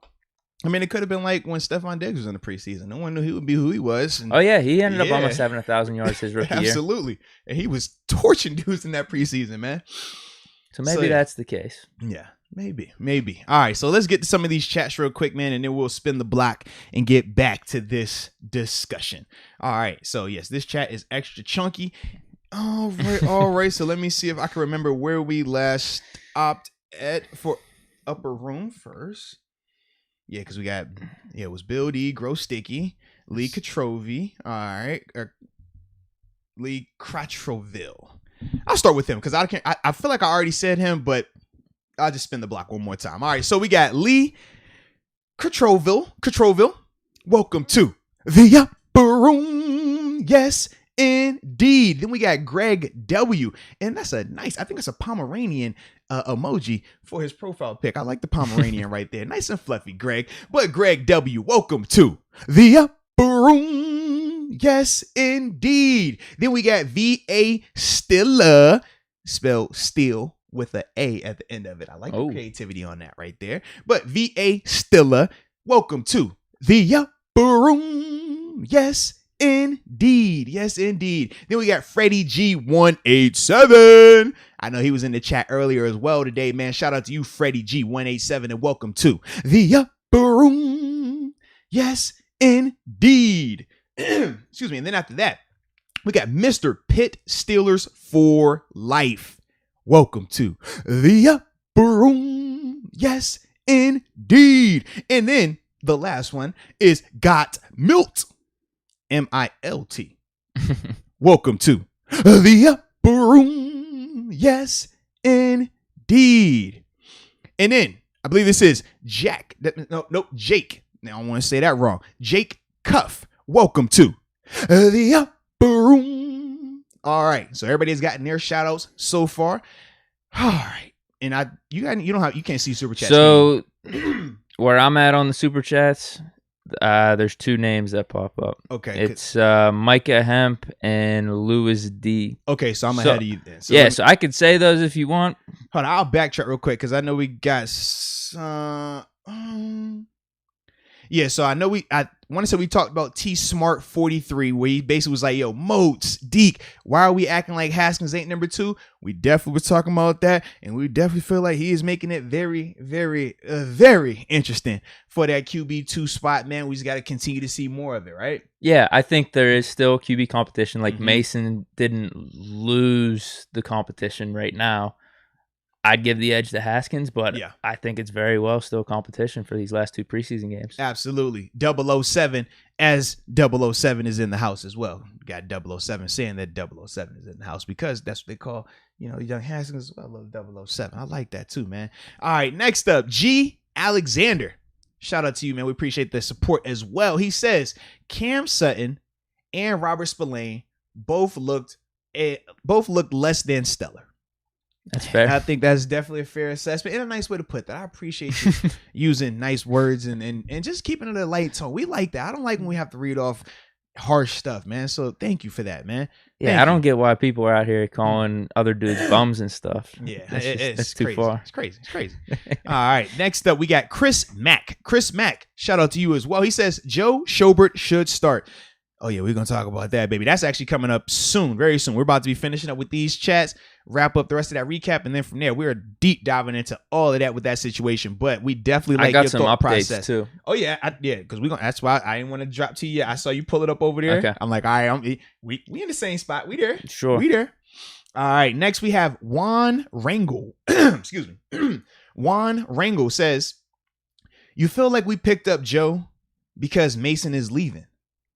In terms of picking up Joe Schobert because that would mean that Mason Rudolph is leaving. Well, we will discuss all of that in a second. Just give us a little time. Yeah, he probably made that comment before some stuff came out here. Yeah, but Juan, we're going to talk about that because we definitely got updates about that trade and the details and things like that. So we'll be discussing that shortly. Then we got Micah Hemp. Now this is back where you're at, right? It's just a short comment, right? Okay, yeah. Yep. Okay. Oh, this is me? Yeah, you get this one? Yeah, sure. All right. I don't, what does this mean? Hold on, you might not see it. Oh, no, you're not there yet. Is this a different comment? Yeah, I'm still above you. He's got multiple ones. Yeah. All right, so Micah Hemp hits us with Mason easily won his spot. ... Backup water boy. Oh, man. Dang God. That's kind of rough. It's kind of rough. That's, I mean, it's kind of rough. That's a tough one after Mason's game yesterday. It was the same thing after the Hall of Fame game where we're like, Mason wasn't that bad. If anything, I thought he was good. And yesterday, I thought Mason was good. He wasn't Haskins level though. Yesterday, Haskins was the one that brought us back in it. Haskins, he looked different. Like it looked like a difference with him out there. And shout out to Joe Flacco, just because for the culture. Yeah, his stats ended up being pretty good. I mean, the screen pass definitely helps. But actually, he didn't look bad. He did. I was like, all right, Joe, like keep holding it down for the old heads, man. Yeah, it was good to see that. Him and Ben were talking. I was like, all right. Chopping it up about the old times. The good times, man. Dang. That was a good scene. That was good to be seen right there, man. Next up, we got Aaron Breeze. Aaron Breeze says, simply smash that like button or you're a Ravens fan. I like that. He didn't go with the casual. He said, if you don't smash the like button, you're a Ravens fan. It's that simple. And right now, the likes, they're continuing to progress. We see we're at 457 right now. Like I said, we don't request. This is what the algorithm's correct. You heard what Deke said. You heard what Big Deke said. Nice even number. 500. Keep it, okay, round whole numbers, man. It was 2 giveaways, promo codes. I mean, all type of stuff going on today, man. And we still haven't even got to the rest of the show. Like, anywho. Shout out to Aaron Breeze for that. But next up, we got Let's Go UW. Always here, showing love. He says, Chooks didn't look great. Not awful, but just not great. I think that's a fair assessment. Right. Yeah. With that first unit, we thought it was mixed reviews. Sometimes they look good. Other times, like they struggled a little bit. Yeah. He might have had a player or two. Yeah. Because so far, I think Dan Moore versus Chooks, you could give the edge to Dan Moore. Mm-hmm. Dan Moore going up against the Eagles seconds, whatever. But like just eye test, because you could do this game the whole time in these preseason. Who's going up against who, blah, blah, blah. I just think Dan Moore looks better up to this point. That's all. This is very true. I don't know how quick or how apt they'll be to make that switch as opposed to some of these other positions that we're talking about, like cornerbacks and everything. Ain't just making that switch. You gonna have to be Chooks to Dan Moore like that week confident. 1. Yeah, because we know the ramifications of you being bad at that spot. Cam set me in bad touchdown. All right, cool. You bad at left tackle. 7. It's easier to go from Chooks to Dan Moore a few weeks into the season than probably Dan Moore back to Chooks. Yeah. It's probably easier to do that. Yeah. But I don't want 7 getting killed while they play that. Oh, let's see who's the left tackle this week. No. We don't want that carousel. No. We don't need that. No, it's not optimal. We don't need that right now. Please, we don't need that right now. But that's interesting, though. All right, next we got Caleb Cole. Caleb Cole says, waiting to talk about Robert Spillane almost getting pancaked by a running back. Unfortunately, we did have to talk about that. Yes, we did. Hopefully, head on a swivel next time, man. Head on a swivel, but he'll learn. Preseason is for that. You get those opportunities, man. You'll get bad plays. You'll get good plays. I remember me, this would have been my second year in the league playing in Buffalo. We'd always end the year playing the Detroit Lions. And the running back that year, wow, was it Johnson?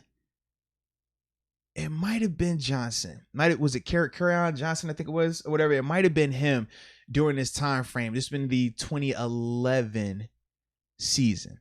And in the preseason, man, I'm starting. It's my first year going to be a starter. And in practice, man, I've played every running back. CJ, Fred Johnson.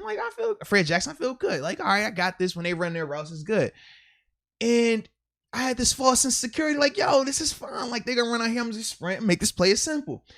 The game happens and the dude is going out there and he just seems so much faster in real game speed. So in practice, I've set and I've shuffled the whole time and I make this play where the guy sprints out there and he comes back.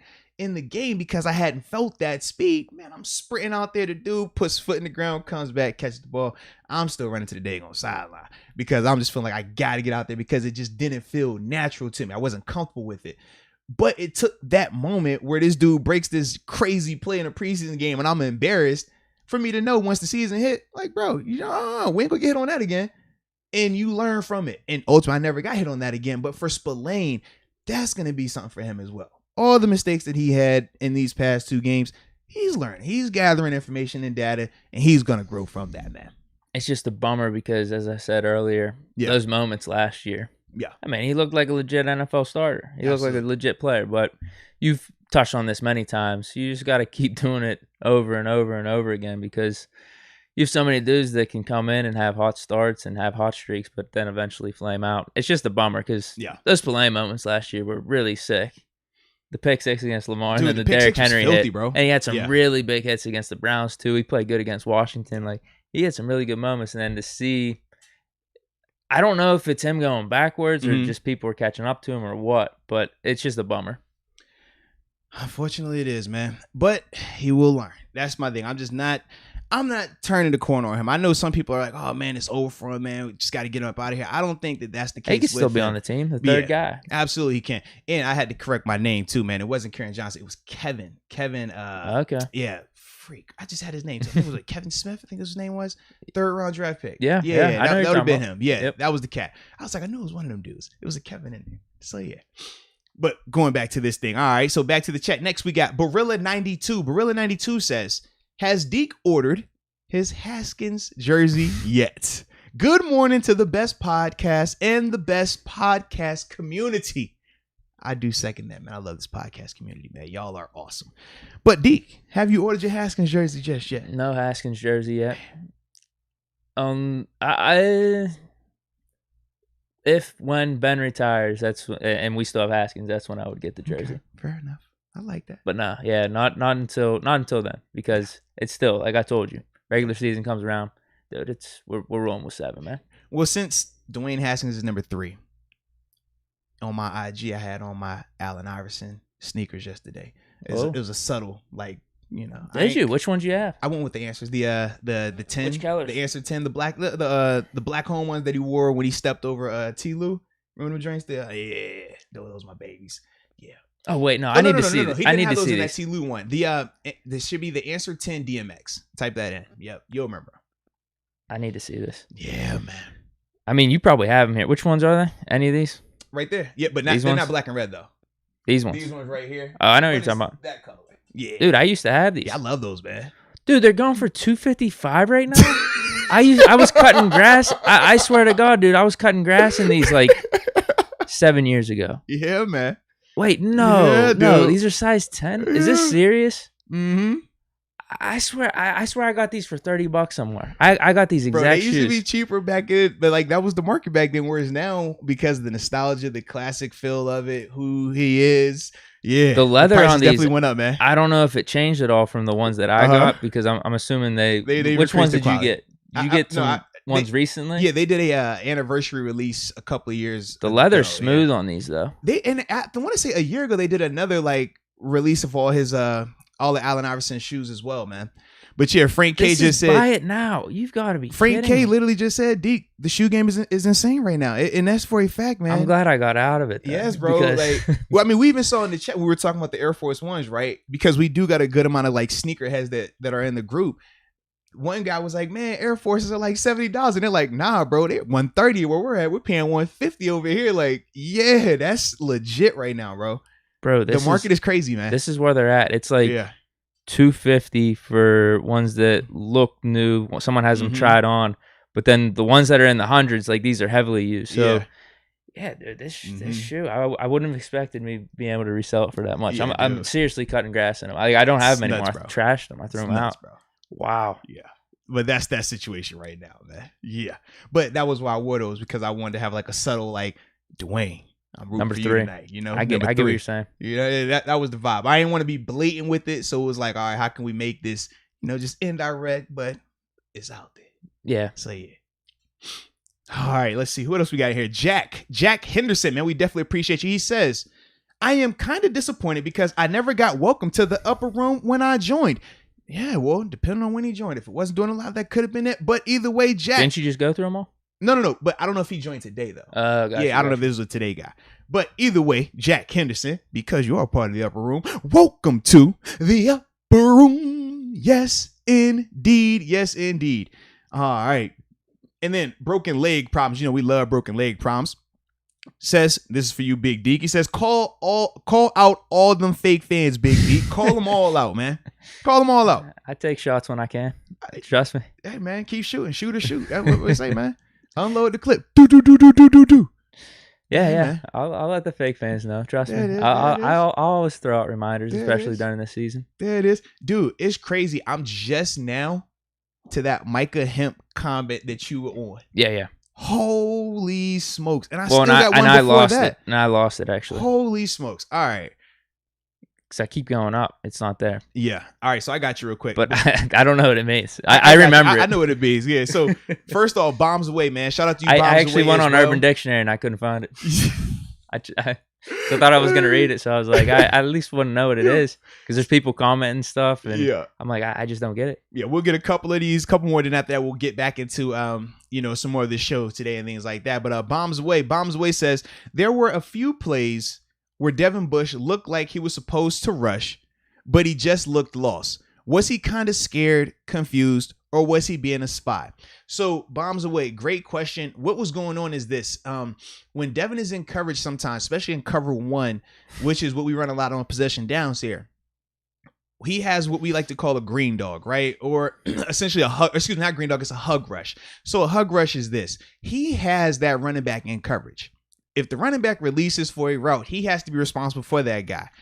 But if the running back stays in and blocks, you're taught to rush the quarterback, but rush through that running back. So how do you rush through him? Meaning this, if the right side of the field is completely free to rush on, but the running back is on the left side, don't run over there to that right side. You need to run through that running back who's on the left side, even if it's not an easier path, because if you go over there to that right side and that back turns around and releases out this backfield, nobody's covering him. So for Devin, the reason why he was a little bit in no man's land is what we like to call it, the feel of it. In practice, you're not going to be as aggressive when you're rushing these guys because it's practice. I'm not trying to put this running back on that quarterback, or sometimes the running backs, their tempo in terms of how fast they get out to run routes can be a little bit different as well. So for Devin, with that being the first game back, just seeing it and then processing it and then actually utilizing what you're supposed to do, that was a little bit sluggish, but you expect that when it's your first game back. But that's why I was big on him getting reps, practice, preseason games, so that way you get all this out your system. Because when the regular season hits, we got to be going. We got to be, hitting the ground rolling. But that was the biggest reason why he would look like he was lost or confused at times. Just when you're in that no man's land, you're kind of like, dang, all right, is he really blocking?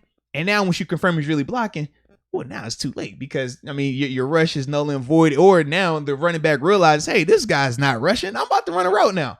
Yeah, it's not fun. So Vince Williams, for example, he was great at this. Vince, he's going to treat every hug rush like it's a blitz because he understands that, if I commit right now, that back has to block me. And if he has to block me, I don't have to cover him. And that's kind of how you combat that. Now, the way you combat that offensively is you just free release a guy. Like we would see Christian McCaffrey, how we would do with L. Bell. You snap the ball, he goes right now. You just get him the ball early. That's how you can go against that. But ultimately with Devin Bush, that was the reason why it looked like that with him. Mm-hmm. All right. And now for Micah Hemp, the hashtag eat booty. What they're talking about is Eric Ebron. Really? Yeah, because they were bringing him up about him potentially being the trade person. And then some people were talking about how he's a good player. And other people was like, yo, he still sucks. His booty drops. And that was why they kept going with that thing. Yeah, from what I was seeing. So, yeah. So that's why it wasn't on Urban Dictionary. Yeah. It hasn't gained that global steam yet. Not yet. Hopefully it does it while he's in Pittsburgh. We don't want that while he's in Pittsburgh. No. I'm up to Roger Peavy, though.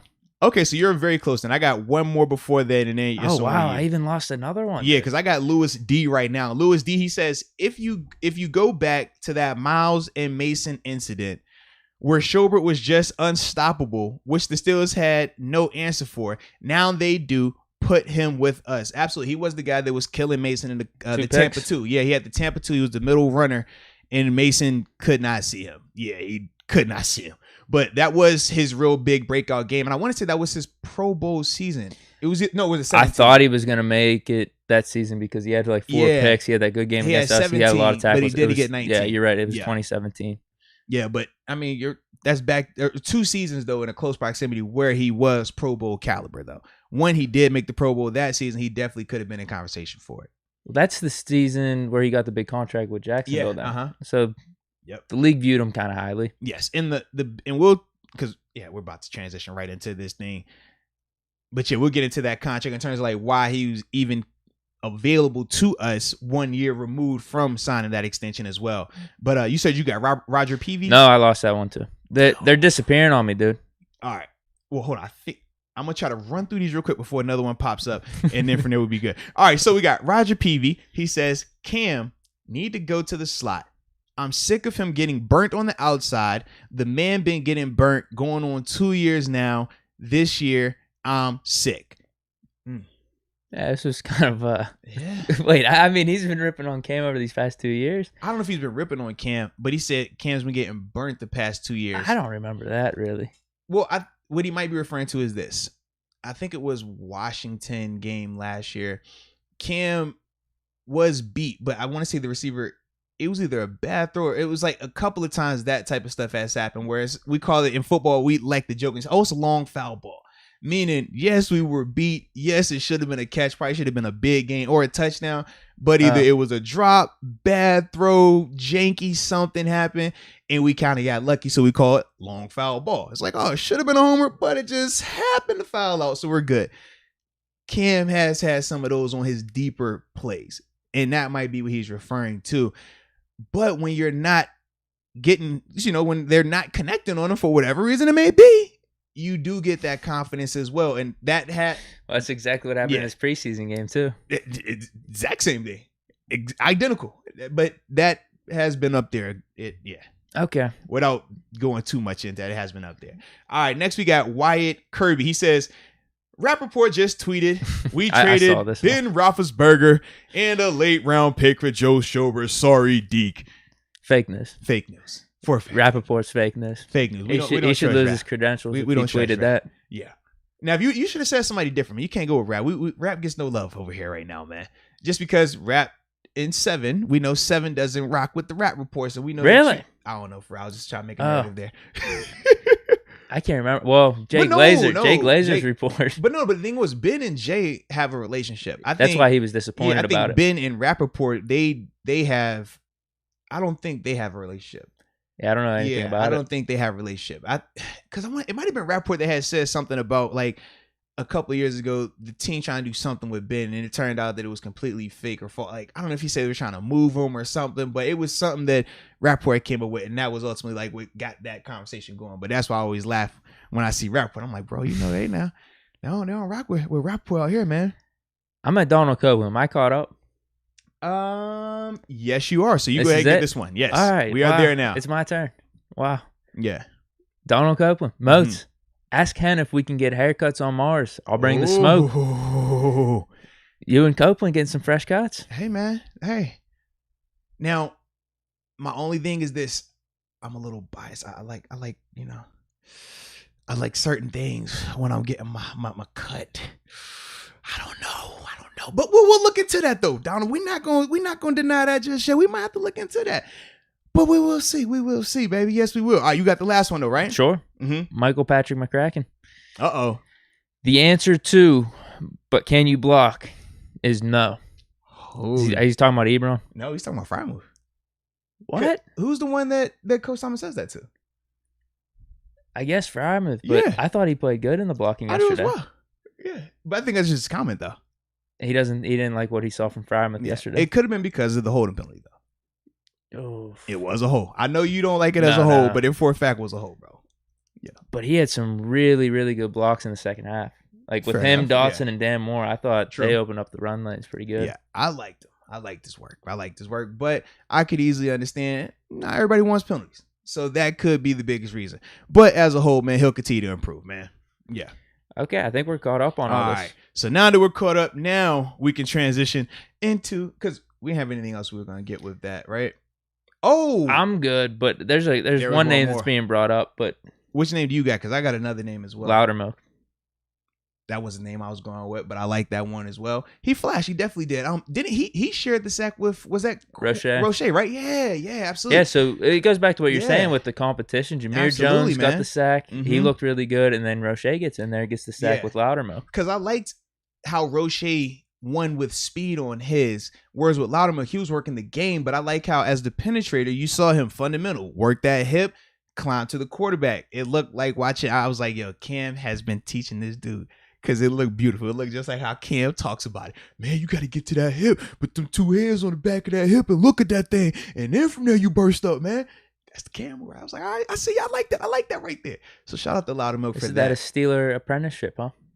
It's been passed on for so many generations. Man, it's generation to generation, man. Each one teach one. I like that, though, man. But that was definitely good to see. But I like to see Quincy win as well in a different way, right? Showing the speed. I like that.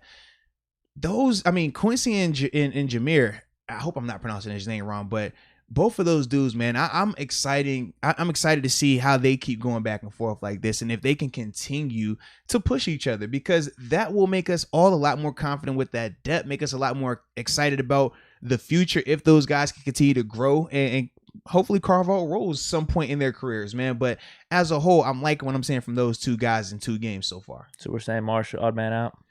No, we're not there just yet, man. I know you're ready. Well, hold on. We got to start cuts Tuesday, though, right? So we'll probably keep 5 of those guys. Ingram, Watt, Highsmith, Jones, Roche, or 4? I was thinking 4. Ooh. We've kept 3 before. Legit 3. I think it'll be 4, though. I think it's 4. And maybe a practice squad guy. Jones on the practice, or you could Jones do 4 or with a Roche practice on squad the practice guy. squad. Yeah. Yeah, I guess I'm writing Marsh off already, but that's my predictions. You like to cut them all. Watch 3 sacks next game for Marsh. I mean, he's done some other things. He's playing a lot better this preseason than he did at the end of the season last year. So that is a huge step. But you expect that from a guy like Cash. He's, like I said, he's not a young player. He's been in the league for a while. He understands the urgency that's associated with training camp. But I want to talk. Was that all you have for Isaiah? Because the name that I wanted to bring up, I text you about my guy. Okay, I was gonna say him too. Actually, that's the big person I want to talk about. Yeah. So with that being said, put another shrimp on the barbie, mate. Yeah. I'm eating that Outback tonight. Okay, that's what I'm doing. I'm eating that Outback tonight because everybody done tried my partner. All right, now y'all know I like Presley. I'm a fan of Presley. I like his game, man. I think what he's doing is innovative. It is beautiful. It is changing what we like here in Pittsburgh, making it even better because I'm a special teams guy. I like when special teams becomes even special, even specialer, more special. But everybody wrote off my man Barry. Barry's over. He's trash. It's over. It's done.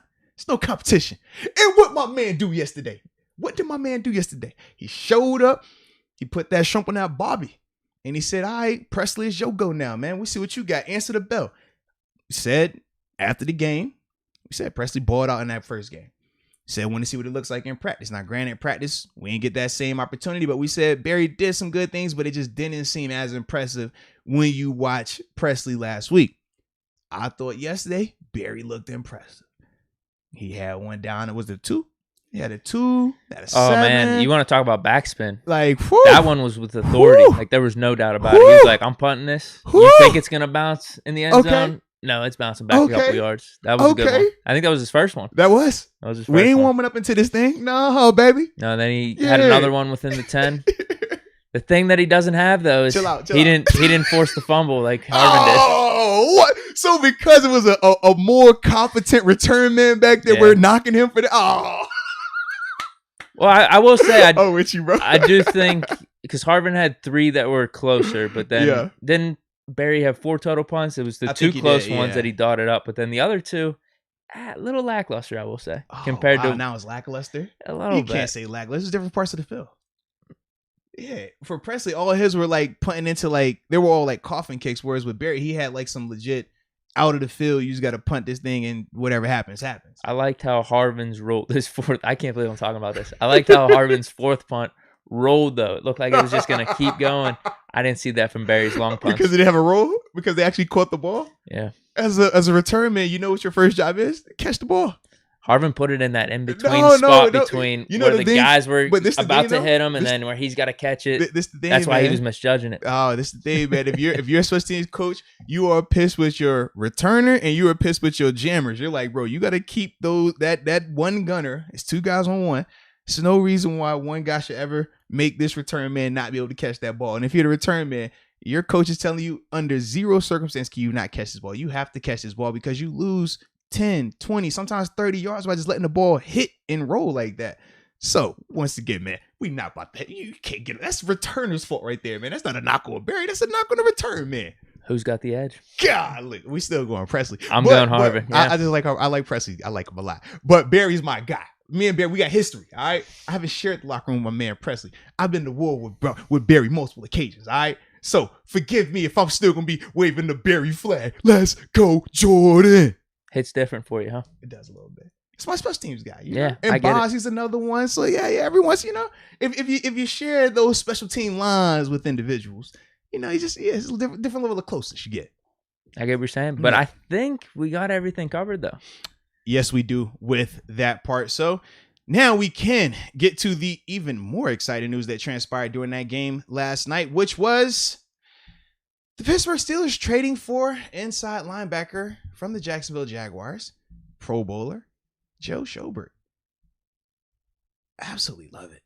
I do, man. Yeah, I liked it at the time, but then the more you're looking into it, it's even a better deal for us. Now, do you have the details Yeah. of the trade? All right. Oh, I lost it. I was looking up Iverson shoes. But this was on Rappaport's, actually. Yes, I am familiar with that part. Was accurate, yes. And he said that, oh my God, that I'm getting all these different people. He basically said, let me just say it and then I'll try to pull it up. Because it's going to be like a conditional late round pick. Yes, okay. That was We're it. on the same page. Now, I don't know if he was talking about contract numbers in there. I saw some $7 million, but I didn't know what portion Steelers are paying Jaguars. Jacksonville has said that is expected, because Tom Pelissaro, he was the one who reported it last night. And then Joe Schobert's wife actually was on her social media confirming similar reports as well.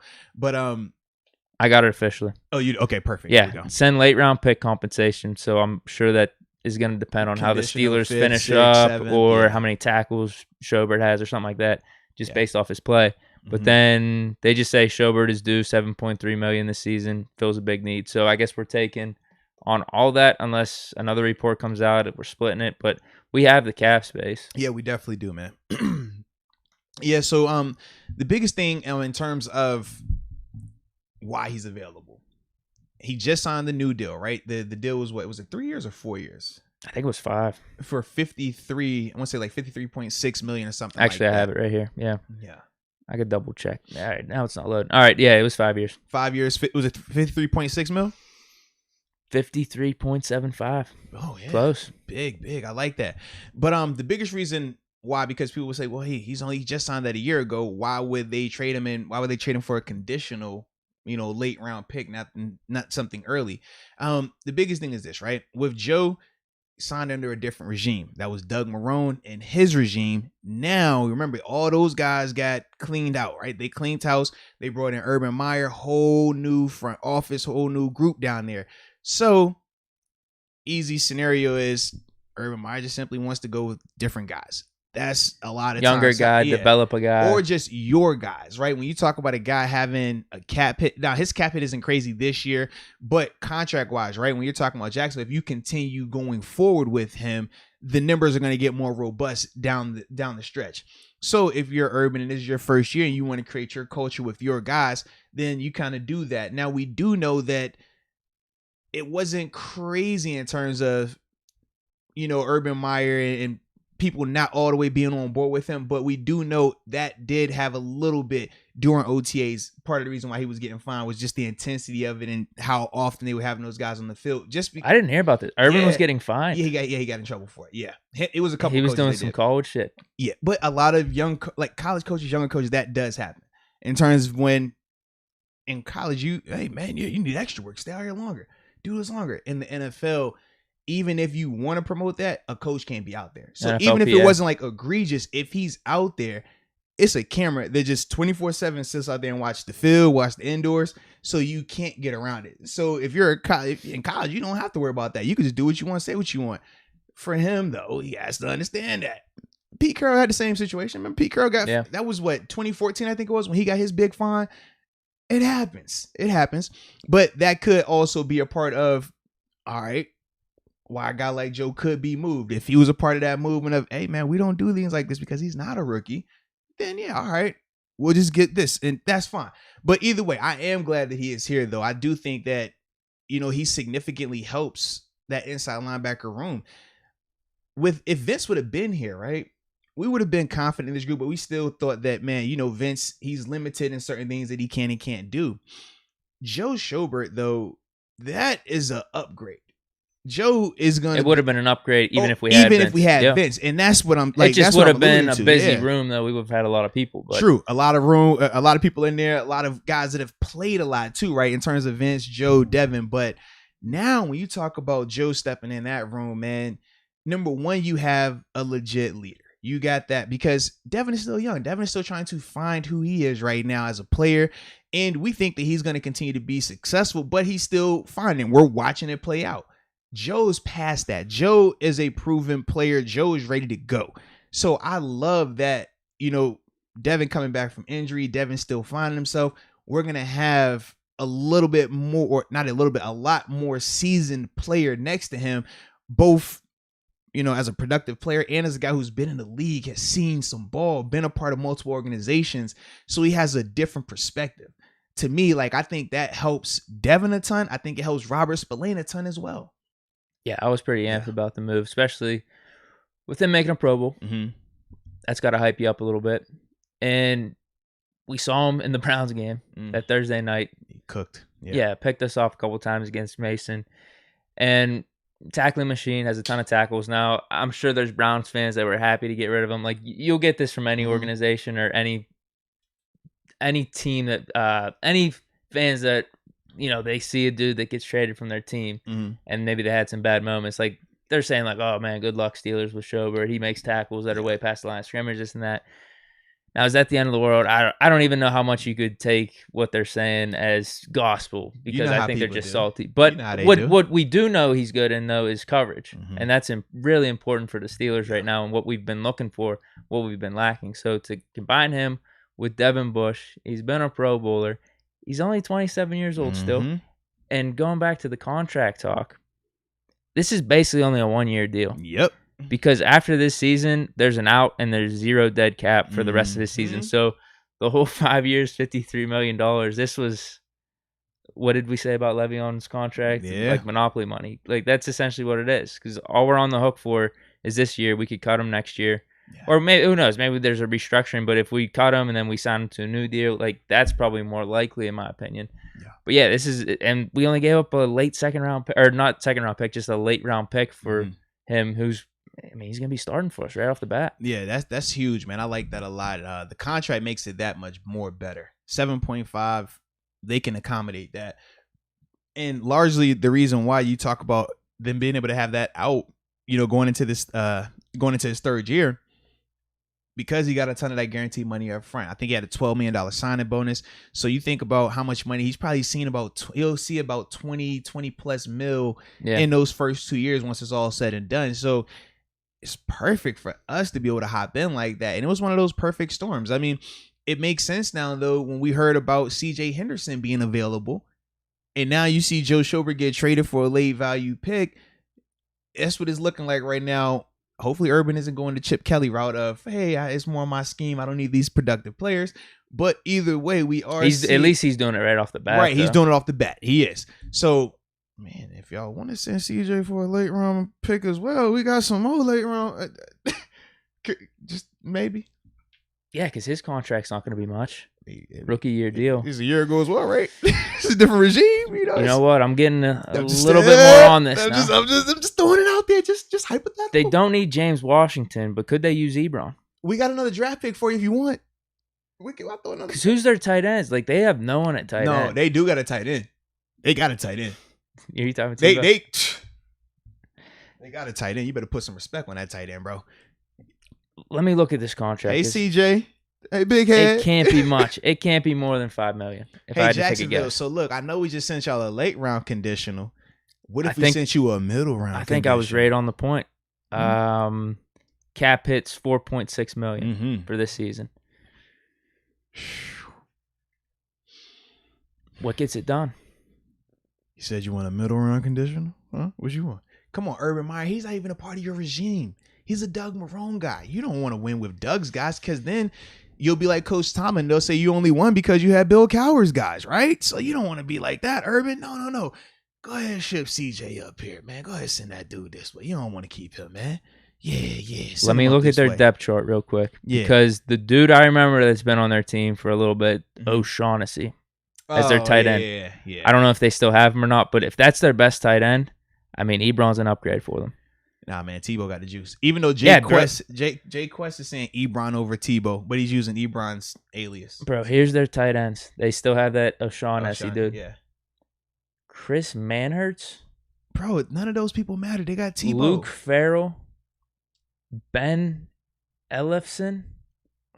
Okay. Tebow. So Tyler Davis. Oh, you went in reverse order. Yeah. So they have Tebow starting, right? It's all good. We're going to find out tonight. I ain't tripping on you, man.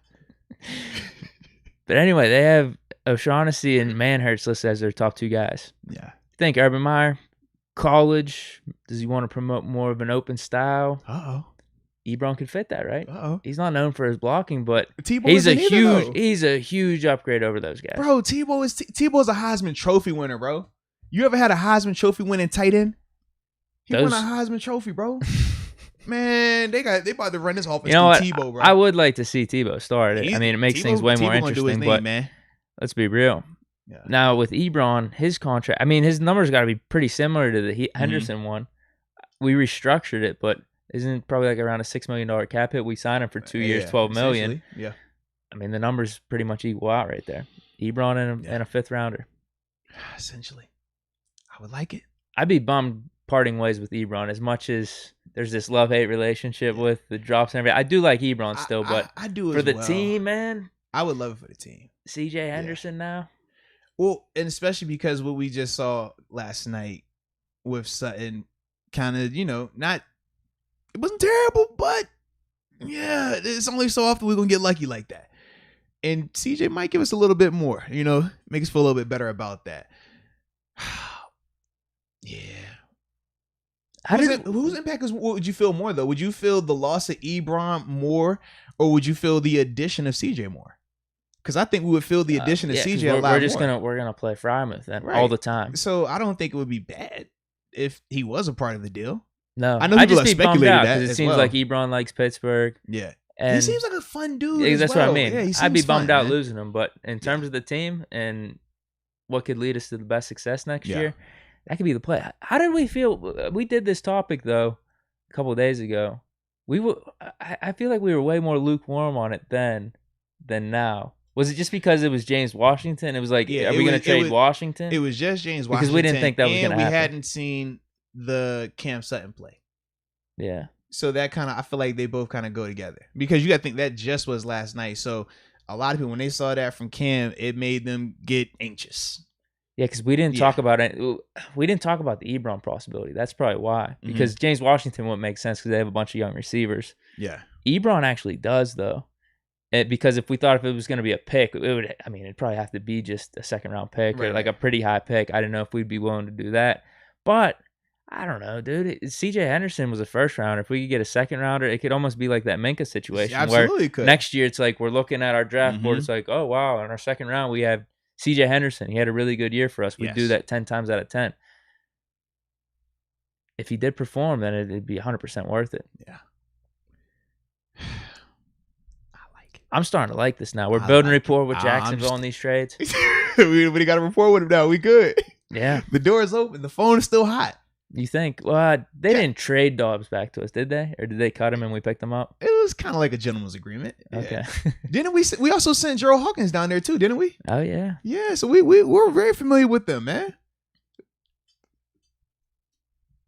CJ, come here, CJ. Damn. What we need for you, CJ? I'm gonna call Kevin. When we call Kevin live, should we call Kevin live right now? Sure. All right, let's call I can make some headlines. All right, no. I'm just Googling C.J. Henderson, seeing what the latest news is. Yeah. There's not as much trade talk on the top Google search. Urban Meyer's actually complimenting him. Good. That's he's good. saying he's doing good. He's been fighting. You know why you want that, right? Trade value. Keep it. Hey, if they speaking negatively about it, they're not talking about him at all. That's bad. Him saying he's doing good. Hey, next he's gonna say, "Oh no, we love this guy. He's not on the market at all." And that's when it happens. All right. So just hold out. We good. It's gonna happen. Yeah, he was number 9 overall pick last year. Man, I like it, dude. Is it just Urban Meyer and he's not one of his guys then?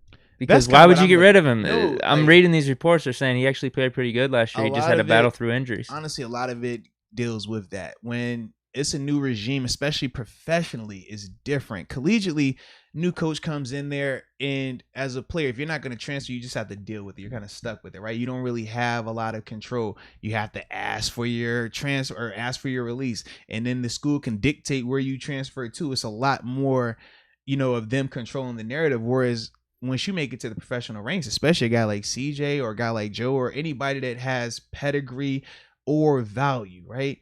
The players have a lot more say so, especially in today's NFL, where if somebody came in and they just didn't click with them, there are multiple ways to go about facilitating a trade, release, or whatever you want to do. And we've seen, how you could do it the hardball way, the heavy-handed way. We've seen the little covert way. We've seen the, all the different styles of getting your message out there without or with making yourself look a certain way. So that could easily be the case with CJ and once again with Urban Meyer. Urban is a very successful coach. You think he goes into place and he's not confident? Nah. Urban changes coaches. Urban went down. He was in Utah and won. He went to Florida and won. He went to Ohio State and won. Like, he builds back programs. So in the middle of building back a program, though, you're going to have to make some people uncomfortable. You're going to do some things that are going to ruffle some feathers. And it just depends on how the guys are going to react to that. And that can be dictated on where they're at in their contract, where they're at in their playing career. I remember when Doug Marrone came into Buffalo, a lot of us felt a type of way with him. But that was going into your 4th year? Yeah, it was going into my 4th year. Now, the difference between me and some of the other guys that were already paid on the team was they had more money. They were already into their second contracts. And those guys, I remember we would be in the locker room and they would voice their displeasure with Doug publicly because they had that ability. They had all that built up already. Whereas for me, I had things I didn't like, but I wasn't in a position at that time. Now, if you fast forward and this was 17 or 18, it's a different conversation because now I've got the money, I've already had the career, and I'm not going to put up with some of that stuff. But when you're younger and you don't have that first round moniker, stuff like that, yeah, you definitely feel that, man, for a fact. So with CJ, with Joe, and anybody else that does get moved that wasn't a part of Urban's initial, draft or free agency class, that can be a part of it. Okay, got you. Yeah. Just wrote this down real quick, doing a little numbers game in my head, brainstorming. 6 Pro Bowlers on our defense. They did that chart whenever I definitely saw that, dude. We traded for Minkah, and it was like, oh, we have 11 first-rounders on our defense. They were throwing like Tyson in there. All 11 first-rounders. Starters. 6 Pro Bowls, though. Yeah, man. Is that the most in the league? It's got to be top 5 at least. That's pretty good. I don't know, yeah. I'm not saying it means anything because you could say with the Brooklyn Nets, right. How many All-Stars? And then now with the Lakers because they have Dwight Howard and stuff. Yeah. Like, I get that. This is just like a funny thing. It is funny. I get you. Because Melvin Ingram, TJ, yeah, Joe. Now we got Joe Schobert, Cam Hayward, and Minkah. 6 Pro Bowlers. And you already said Pierre Allen's going to get a Pro Bowl too, right? Yeah, well. We're just projecting that. And Spillane too. Yeah. So since you got 8. Well, I mean, who else? I'm feeling Bush this year. Yeah. I think he's. Okay. I think he's gonna get a Pro Bowl, so we can throw him on there. Right, Future Pro Bowl. 9 on defense. All right. Yeah. Okay. Is Tua gonna get one as well? Oh, I forgot about him. So we're going 10. 10 Pro Bowl? Yeah, you could take Spillane off, I guess. Oh, keep Pierre, man. Bush. So we're going to trade for Joe and take Spillane off the Pro Bowl list? Well, Come on, if we trade for Henderson too, I mean, he might have a sophomore emergence too. You are not nice at all. So we're sitting at 9 Pro Bowls on defense right now. And 2 possibles? We got 6. We got 6 definitive. I think 9 future Pro Bowlers could be 6 the case. and 3 possible. Not saying like Melvin's gonna make a Pro Bowl this year. You just need a Pro Bowl on your Pro Football Reference, and then it counts. It counts forever. You got one. You're good. It could be 10 years ago. Oh man, Pro Bowler. He's a Pro Bowler. Well, dude, we talked about that with wasn't it Jameis? Yeah. Tyrod Taylor. You got like Andy Dalton making Bowler. Pro Bowls. Trubisky made one. I mean, come on. They're Pro Bowlers, man. Jeez. They're Pro Bowlers, bro. That's what they are, man. Yeah, maybe it means a little bit less now that I break it down that way. Holy hell. We can't deep dive into it. Just lightly go over it. Pro Bowler. And now we're good, man. Kirk Cousins made a couple, I think. The Dalton and Trubisky ones, it's just mind blowing. No. Trubisky, yes. Dalton's a good quarterback. He's not great. He People threw want for to be some great. stats. He threw for some stats. No, but this is my thing. Why can't a guy just be good? It's like if a guy isn't great, we hate him. Dalton is a good quarter. If Dalton was our quarterback in was that 19? Was it 19 was the year where Ben got hurt. If Dalton was our quarterback in 19, we're in the playoffs and we're making big moves. Absolutely.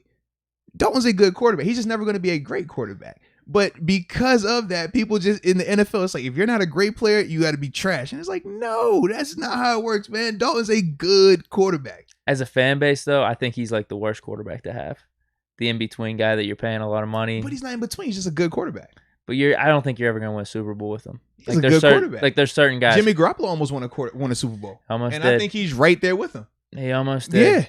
So that kind of defeats that narrative right there. Like we've seen, shoot, he's not the only one. What's the Trent Dilfer won one just like that as well. I don't know, but this is my point. I don't know how much he was getting paid. True, fair enough. Like with, but that Nick is the Foles, market right now. Nick Foles. That's the market right now. The market is crazy right now. That's what I'm saying. He's the worst. Got his 100 though, but he's not though. To have just because you're paying him so much, I would hate that. I would hate having Kirk Cousins right now, Garoppolo, any of these. You say that because you've experienced being your whole career. If you hadn't experienced being your whole career, you'll be singing a different tune. That's all I'm saying, bro. I feel bad for those fan bases, is what I'm saying. Because the Browns are so pumped up about Baker Mayfield. Mm-hmm. I'm like, bro, you're gonna pay him $40 million. Yeah. Like, I don't think he's gonna lead you to the promised land ever. I think he's limited. So you're right. From my standpoint, I've seen a franchise guy. So I know what that looks like. Mm-hmm. For these other teams, like I couldn't do it. I'd be like, if we had Mason for like 10 years. But I guess this is what Steeler fans had to suffer through with the 80s and 90s. That's but Dalton's a good quarterback, bro. Dalton's a good quarterback. Not a great quarterback, but he's going to forever be a good quarterback. That's what he is, bro. I'll give him average to above average, maybe. What they say, casuals or what did they say? I'm messing. You could call me that, bro. I'm good with that. Anywho, oh man, where are we at? Yeah, we were talking Schroeder. We were talking C.J. Henderson. Is there anything else we need to discuss on this? Yeah, I think now we just gotta wait. See if we can run back down there and get some CJ action, man. Yeah, I think that's about it for them right now, though. Yeah. So get back to these chats, and after that, man, we got to go to this phone line because we got to go to the upper room, man. Yeah. Upper room, man. They got it off their chest. I love when you get it off your chest, baby. No doubt. All right, so let's get to some more of these chats real quick. Do you have any over on your side yet, or? Oh yeah, I got a few. I don't know where what's the first one? I got a few. So the first one, I'll see how far down you are. Mr. Pitt Steelers for life. Okay, so I got 3 in front of you. So I'll read off these 3, and then you'll start at Mr. Pitt Steelers for life. Yeah, I think there's 4 after that. All right, so first off, Jamar Washington, man, shout out to you. We definitely appreciate your support. He says, did y'all see Najee go crazy, but flags got called? No, absolutely, man. Najee, he looked very impressive. What was that one run he had that got called back? It would have been to the... I think he had 2 big runs that got caught. Man, I think it was to each side, too. Yeah, I was like, I remember the right side one got called back, but you're right, he did have a left one. They got called back. Yeah, because the left one was the one with Pat. Who was the right one then? Was that Trey? It was one of our linemen. I thought that might have been 51. It might have been. Yeah, because that's Trey. Because they got the double number. Him and Buddy. If I remember correctly, I thought it was 51 on that. And then Chooks got the false start. Yeah. I forgot about the false start. Yeah. Ball key, right? That's what we talk about. Like, you want to hard count it, man. You got to trust your guys. Yeah. Yeah. But no, we agree. Najee's a stud. Fact, man. Yes, indeed. He's going to be a stud. Yes, indeed. Next, man, Sean Manahan. Oh, come on, Sean. Don't do me like this. Sean says, Moats history Losing with Barry. LOL, because I was talking about my rant of, I got to ride with my dog, Jordan Barry, just because we got that history together. But you got to remember, we didn't lose a lot when I was with Barry. All that losing started after the fact. When I was here, 14, 15, 16, 17, you check it out. You see the losses. Wasn't a lot going on, baby. So, Barry, we got great history together. That's all I'm saying, man. Great history together. All right, and Elijah Barnett, shout out to you as well. Now, I think we are caught up to Mr. Pitt Stills for life. Yep. On you. Is Kendrick ready at center for week 1? Oh, last night got people nervous, man. I mean, even in the chat, we've been seeing that being talked about a lot. I don't think JC played bad, huh? Well, this is the thing, right? Regardless of if JC played bad or not, he didn't have that play. That one play that's going to, everybody's talked about it. It's popped up so many times in the chat. That's why I haven't really been harping on it, because I'm like, everybody is waiting on it. We're going to talk about it. But that's, that one, a play like that, it just stands out. It looks really, really bad. Yeah. Because he looked little. Like we said last week, even though we know he's undersized, he's super fast. He plays with great speed, and typically his technique has been and good. Intensity. Yeah, and all those things have helped him. But seeing him last night against, upgrading competition, nice way to put it. Yeah, it did look a little rough at points. The big thing though is for him, he'll learn now from this, or at least he should, right? When you're an undersized lineman and a guy like that has got you on skates, that's what we call it as a defender, when we're able to stink that long arm in and just drive a guy back. Man, sometimes, dude, I just ask myself, like, can you fall and just have him trip over you? Maybe that might work better, because I think at the end of the play, he was behind Mason. Like, that can't happen, baby. That can't happen. All right, that can't happen.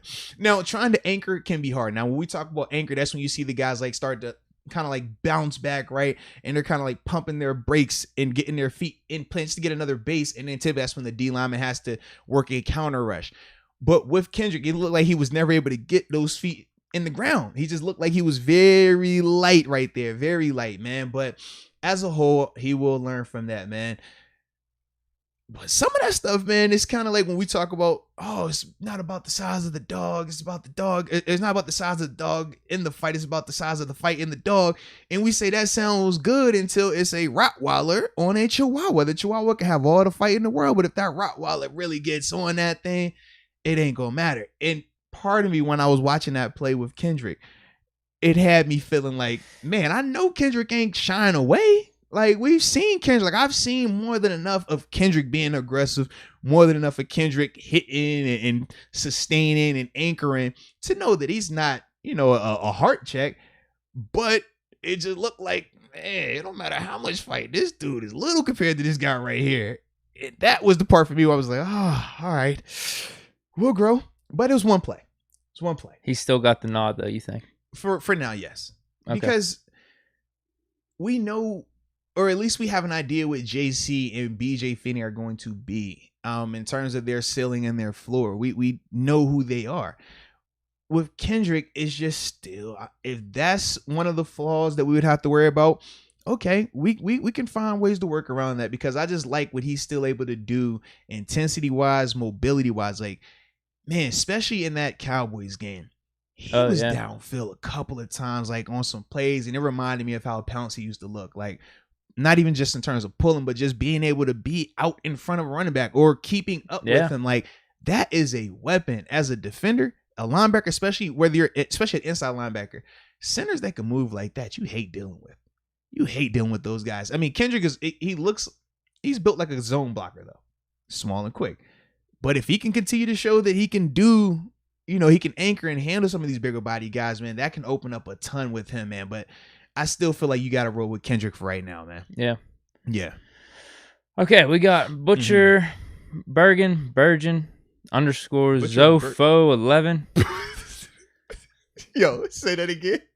Butcher, Bergen, or it might be Virgin, _ Zofo 11. I love these names. These are wild. What's the best award in pro football? Super Bowl MVP, right? Hines for Hall of Fame. Best award in football. I just say Super Bowl championship. Is that an award though? Yeah, That's is like he a talking team about? thing, Is he talking about individual? Yeah, I think he's more so saying individual. I'd probably say Hall of Fame. Yeah, Hall of Fame has to be it, but that's actually a tough one. Yeah, though. Because Hall of Fame is like you're not. That doesn't necessarily still. mean you won. Like I think I would probably say like regular season MVP, just because it's like everybody is involved in it. Everybody has a legitimate shot at it, and it's just one vote, right? So it's hey. We all know, regardless of where y'all are from, y'all can only vote on one person. So it has to be clear in your mind that he was the best player. And because it's allowed for everybody, I think MVP to me stands out the most. Whereas when we talk about Super Bowl MVP, we've seen some Super Bowl MVPs. They might not even be the best player on their team. Right? Or yeah, seriously, right? Or you think about when Seattle won it, what was it? Malcolm Smith. Malcolm Smith wasn't even the best linebacker on that team. But you have a hot game, and you don't have to compete with all these other dogs from all these other teams. That's kind of forgotten a little bit. Right. I feel like it's a little different. Now, it's still mega because it's the biggest game for football, and you're performing at the highest level, and you have excelled. But as a whole, for me, man, I think that regular season MVP is huge, man. Like, bigger than Offensive Player of the Year, bigger than Defensive Player of the Year, for me. So the question is, would you rather have an MVP but never make the Hall of Fame? Okay. Or would you rather have Hall of Fame, never win MVP? You'd rather be a Hall of Famer. Yeah. Yeah, is he including Hall of Fame in awards though? I don't know, because I don't like Hall of Fame isn't the same award. That just you consider like an accomplishment. Yeah, that's more of like an accomplishment or like a full accumulation of like your career. Whereas like when I think of awards, I just think of like per year basis. So yeah. But anyway, that's a good question though, man. I like that. If this is the problem. So like if I'm a depth guy, I don't know if the Super Bowl championship means as much. It doesn't. But if you're a main guy, okay, I would take Super Bowl championship over all of them. Like even if you don't win MVP in the Super Bowl, if you catch my drift, like you, man. Hold on. Russell. I mean, two examples would be Russell Wilson and Big Ben. Okay, like for them to say Super Bowl champion. I think is a bigger deal than just like regular season MVP and never winning a Super Bowl. See, I don't think that would matter for them if they were average players. Like they are who they are. So even if they hadn't won their Lombardis, I think they're still who they are because of their full body of work. Like what you're saying right now. But I just think there would always be the narrative throughout their career. They got to win the big one. They got to win the big one. But would they be who they are without the big one though? That's what I'm saying. Like, I think all of that has played into how we view them because they won it. That's what I'm saying. Like, I don't think like they would tell you, "Oh man, I'm glad I won that Super Bowl instead of having an MVP."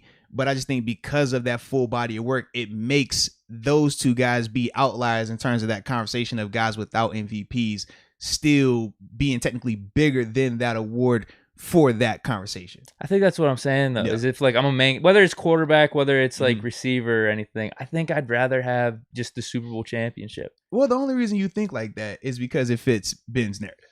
I don't know about that, dude. Yes, because if it didn't apply to Ben, I feel the same way about Russell Wilson. No, like we can take Ben out of it. No, but with Russ though, Russ is still like Russ has Pro Bowls. Russ is a dope quarterback. Like Russ, we view Russ as a top 3, top 5 quarterback every year. Like I don't think. But when it's all said and done, your career's over. I'd rather just say I was a Super Bowl champion.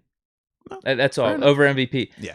If I'm a main guy, but if I'm a depth guy, like it might mean more. That's why I feel like it gets thrown off because we don't compare depth guys though like that. What I mean is just you have a season or two is what I'm saying. Right. And you don't have like as much of a solid rest of the career. Maybe it means more just to like have that random ass MVP. Like you weren't considered at the top of the game for most of your career where you're criticized and there's a lot more weight on your shoulders. You get what I mean? Yeah, I don't even know if there is an MVP like that. What my thing is, I'm like when I compare it, I'm thinking like Hall of Fame caliber guys. So yeah, essentially, I'm just saying I would rather have a Super Bowl championship than MVP because like when I'm thinking of Hall of Fame caliber guys, I'm like them dudes, they got MVPs. Like they like that part. Like the Hall of Fame, I mean, the Super Bowls are dope, but in terms of the individual awards, that's kind of what I keep going back to. But I mean, can't go wrong with any other stuff. It ain't like it's bad. Oh, you're Super Bowl champ. That sucks. Oh, you just got MVP. I mean, all of it's great. Yeah.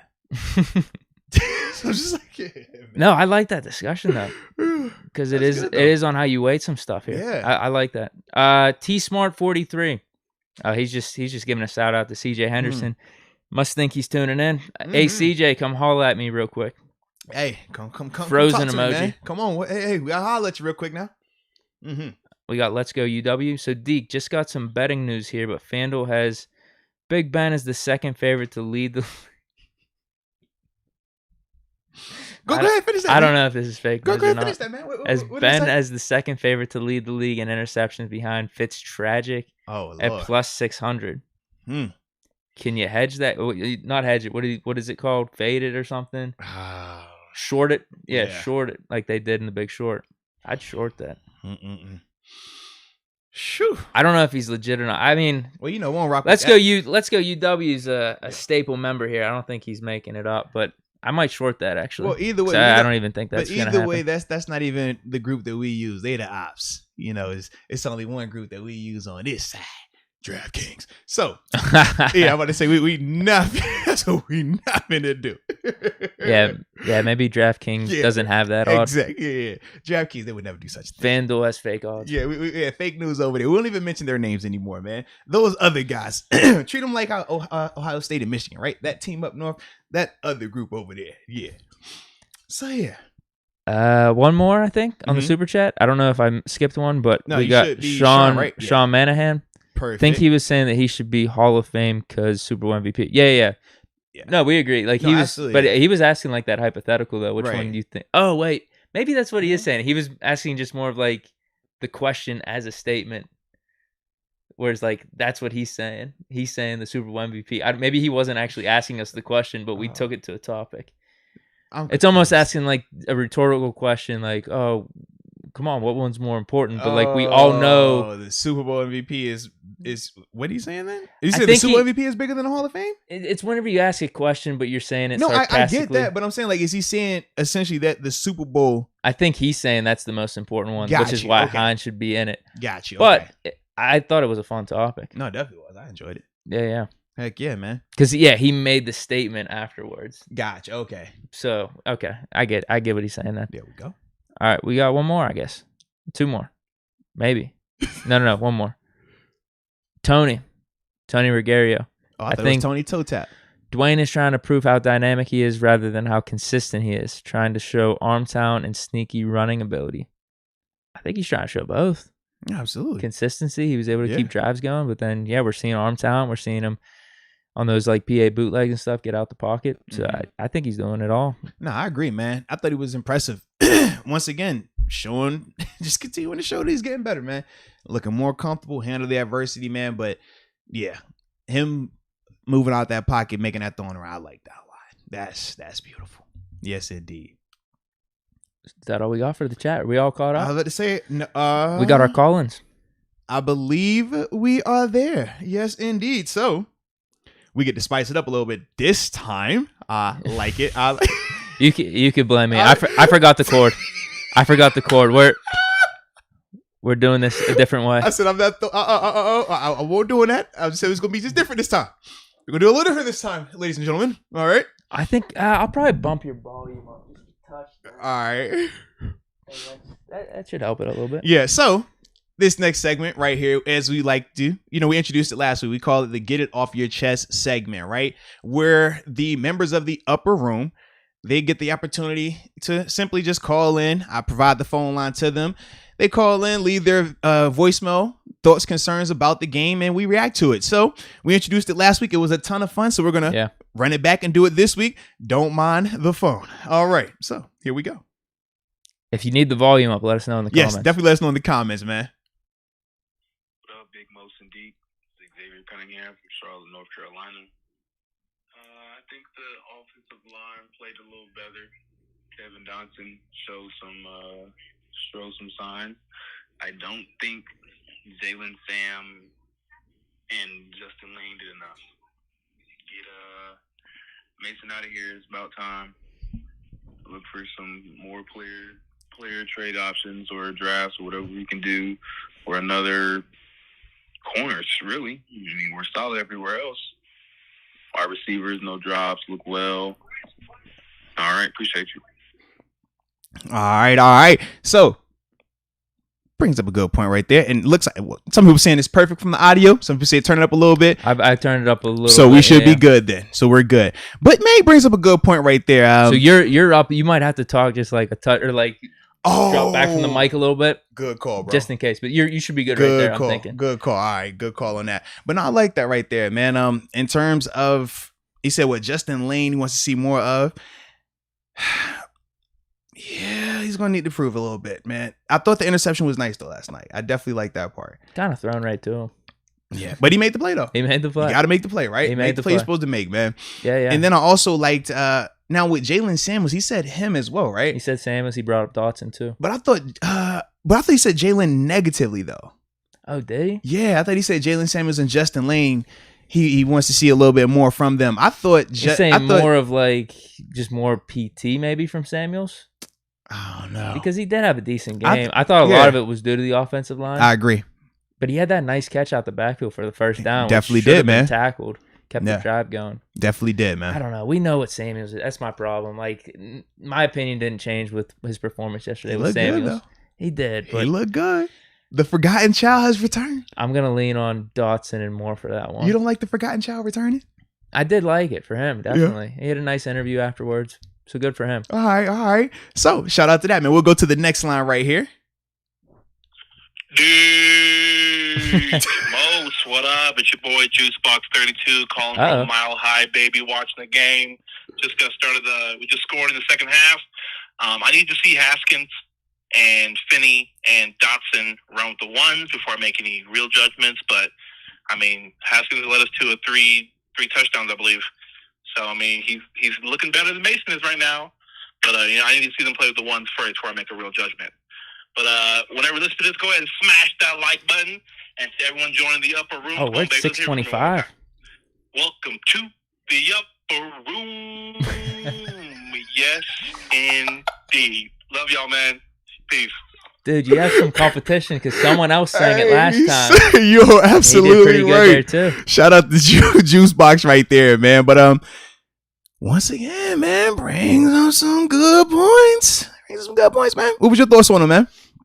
Yeah, I mean, Haskins scored in the 3 touchdowns. Like you can't dispute that. That was beautiful. You can't dispute that. Mason played fine and everything, but no, Haskins won the night yesterday. That's a nice way to put it. He won the night. For a fact, he did. Yeah. All right. Next up, here we go. Yo, this is it. We make it work back there. All right.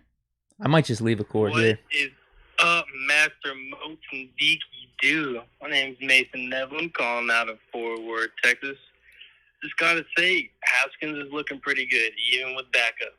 I'm excited to see what he can do when he officially gets to go ahead to start a game. Let me know what y'all think. All right, y'all have a good one. Peace. Interesting. I do want to see Haskins get a start, or at least see him play with the little earlier group. I was bummed out he didn't in this game. I definitely want to see that, man. I would like to see him with Claypool, Juju, Deontay, Najee Harris. Yeah. That would be fun. It just makes it more fun because if it's just Mason the whole time, it's like, man, I'd at least like to see what Haskins can do with them. But Haskins showed out yesterday, and like I was mentioning earlier, we could do the whole game, who you're playing up against, this and that. Haskins just looked better yesterday. Yeah, for a fact, man. That's simple as it is right there, man. But shout out to the call right there. That was smooth. All right, next up, here we go. What's up, Moats and Deke? This is Justin Reynolds calling from Morgantown, checking in after this third quarter. Gotta say, I like what I'm seeing from Haskins. Put some points up on the board. If he's doing this with our second year, and I can't wait to see next preseason game when he does it with the first year. Peace, boys. So he made the same assumption as me that it's gonna be flipped for next game, but you don't think it will? I wanted to. But I wouldn't be surprised if they don't. You brought up history. Yeah, I wouldn't be surprised if they didn't because that was definitely the approach that they took with Landry in terms of how they wanted to evaluate him. Really wanted to just let's see him with this group. Can he? Because we know we know he could be a number 2 or he could be a number 3 guy. We want to know, can you be our franchise guy? Can you take over if we need that? And I think that's really what they're looking at right now with Mason, man, as it continues to progress.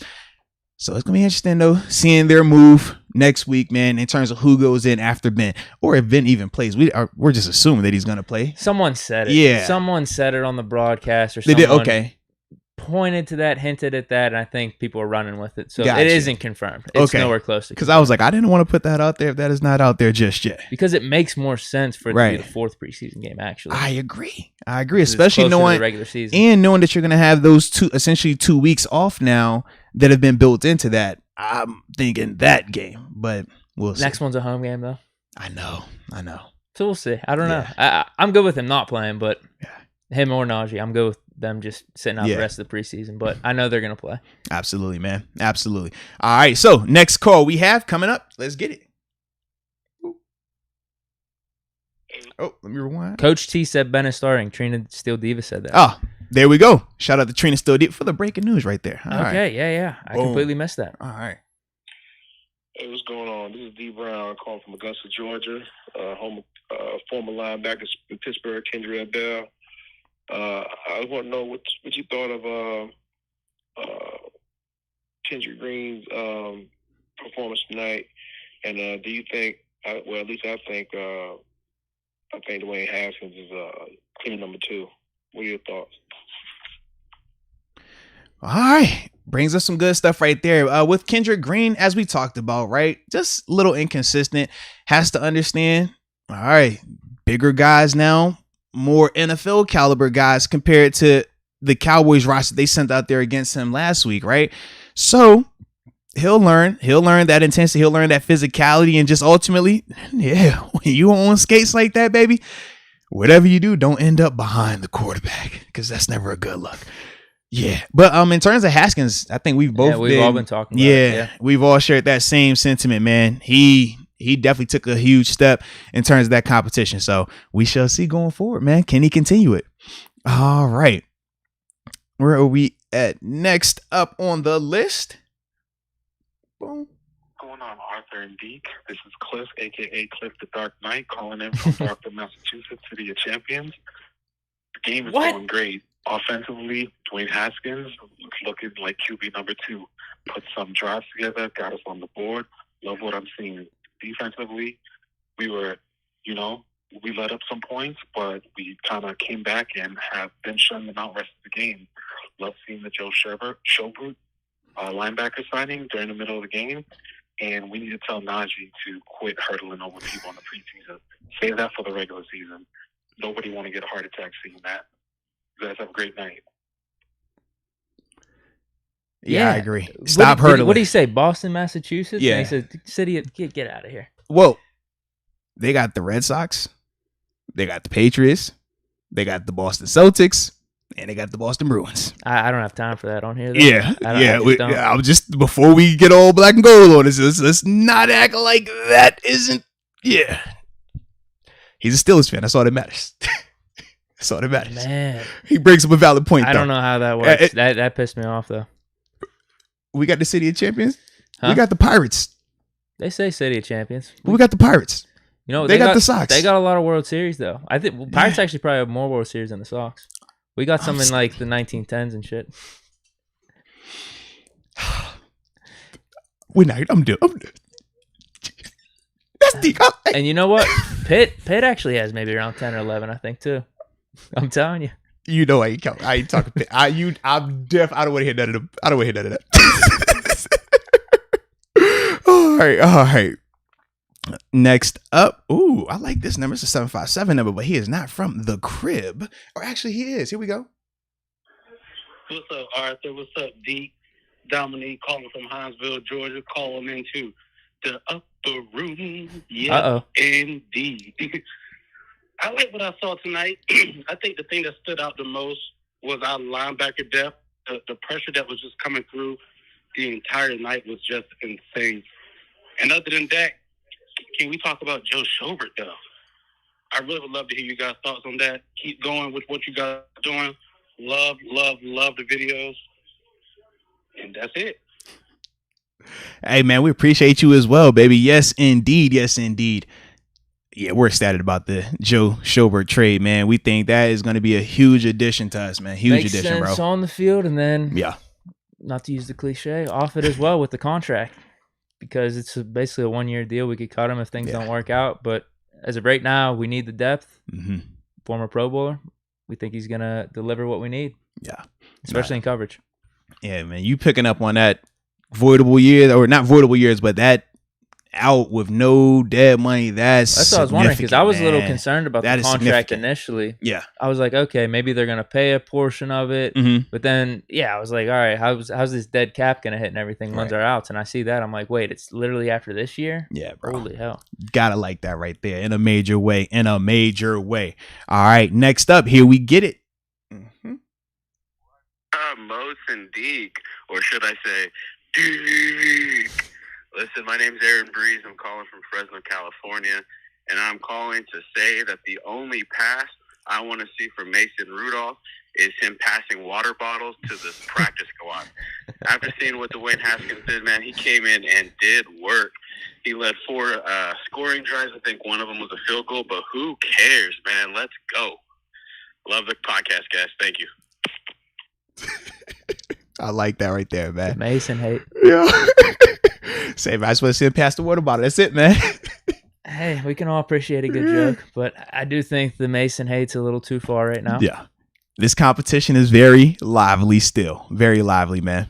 Yeah, I think we're all most of us, what was it, 80% or something in the poll? Yeah. We're leaning Haskins, but like Mason has not done anything to where like he should be completely written off right now. Yeah, very true. There's no way. Very true. Hey, Jogger, he says we need some Steelers sisters call in. Hey, for a fact, we know we got females in the upper room. We talk about Stephanie Ramirez. We talk about Trina the Steel Diva. We go down the list of all these different people. Excuse me, not Stephanie. Stephanie's not in there just yet. But a lot of people are in the, it's females in the upper room. They just don't be called. She needs to get in there. Yeah, in due time, she'll join because she has spicy takes, but she never calls in. When she joins the upper room, we're going to need to get some of these spicy takes after one of these games so we can hear his voice. And now, because it adds to it, you know? It's Steelers Girl 517 saying, don't forget about me. Oh, yeah, Steelers Girl 517. We didn't forget about you. Trust me, we didn't. But in terms of the Steelers females calls, that's why it's not because they never be up there at night. They ain't call in, all right?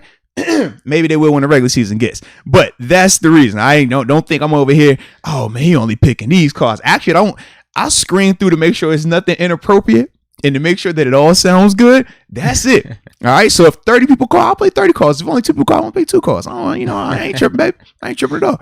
But that's the thing. So I did see that, and I just want to let you know. So yeah. All right, here we go right here. Yo, what's up, fellas? It's your boy Double T, straight out of Shreveport, Louisiana. Still about 3 or 4 minutes left in the game. But overall, man, love to see the guys tough out a win. Offensive line could have played a little bit better, seeing as the Eagles didn't blitz at all night. Second straight week, Mason hasn't scored or put us in scoring position. I know he had a couple of drives where the offensive line got holding penalties.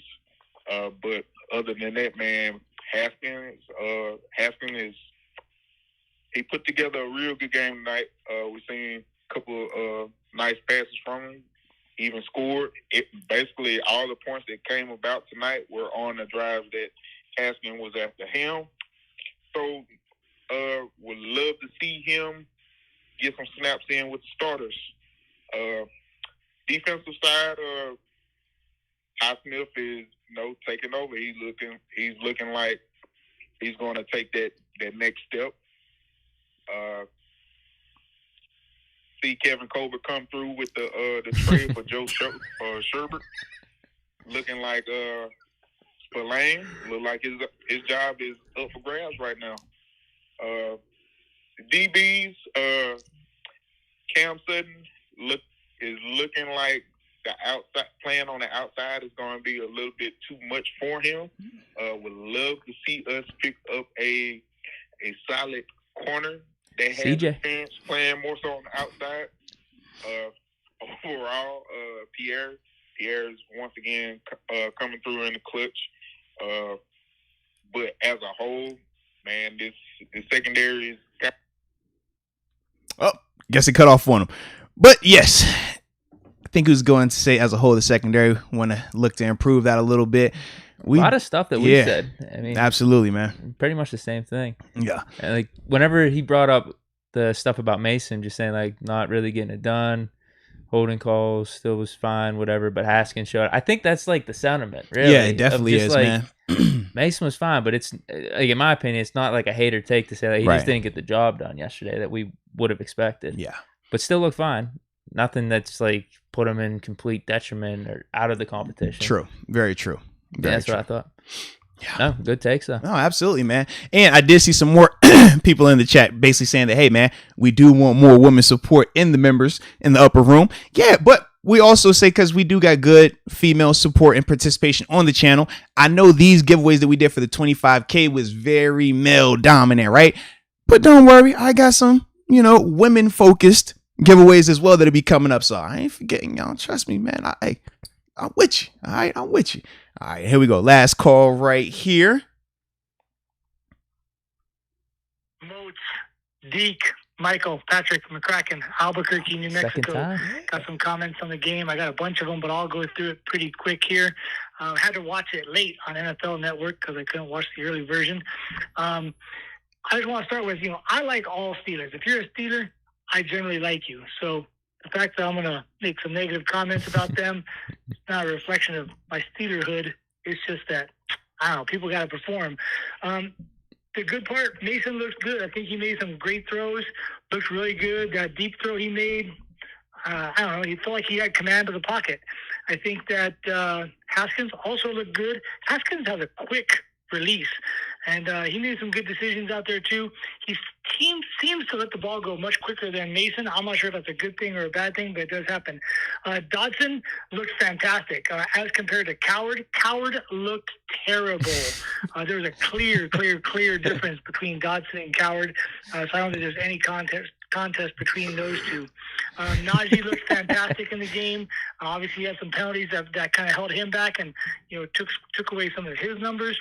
But the running game looks fantastic. So I think they all did a really, really good job, with the exception of Jalen Samuels. Cut him right now. He is indecisive. He can't make a decision. Yeah, he may have had some good yards and got the touchdown. I kind of get what he's saying. That guy is indecisive, and they're going to cut him. There's no way Jalen Samuels survives this, or Benny Snell for that matter. McFarland looked fantastic. The backup running back, like number 40, he looked great. Number 30 looked pretty good too. So I think the running backs did a really good job, minus Jalen Samuels. Spillane looked terrible. He did not have a good game. And I don't think he looked good at all. Cameron Sutton, I had high hopes for Cameron Sutton, and he did not have a good game either. I don't see him being the starting. I cut off on him. All right. It's a 2-minute timer on that thing. I felt like I kind of get what he's saying about Jalen Samuels a little bit, because well. Even though he did have good stats, there was a couple runs where I thought he could have got more. Yeah, it was about his decision making or just like the cuts he was making. Yeah, I kind of get what he was saying there. It's a tough take to hear, just because he came out probably one of his better games in a while. But true.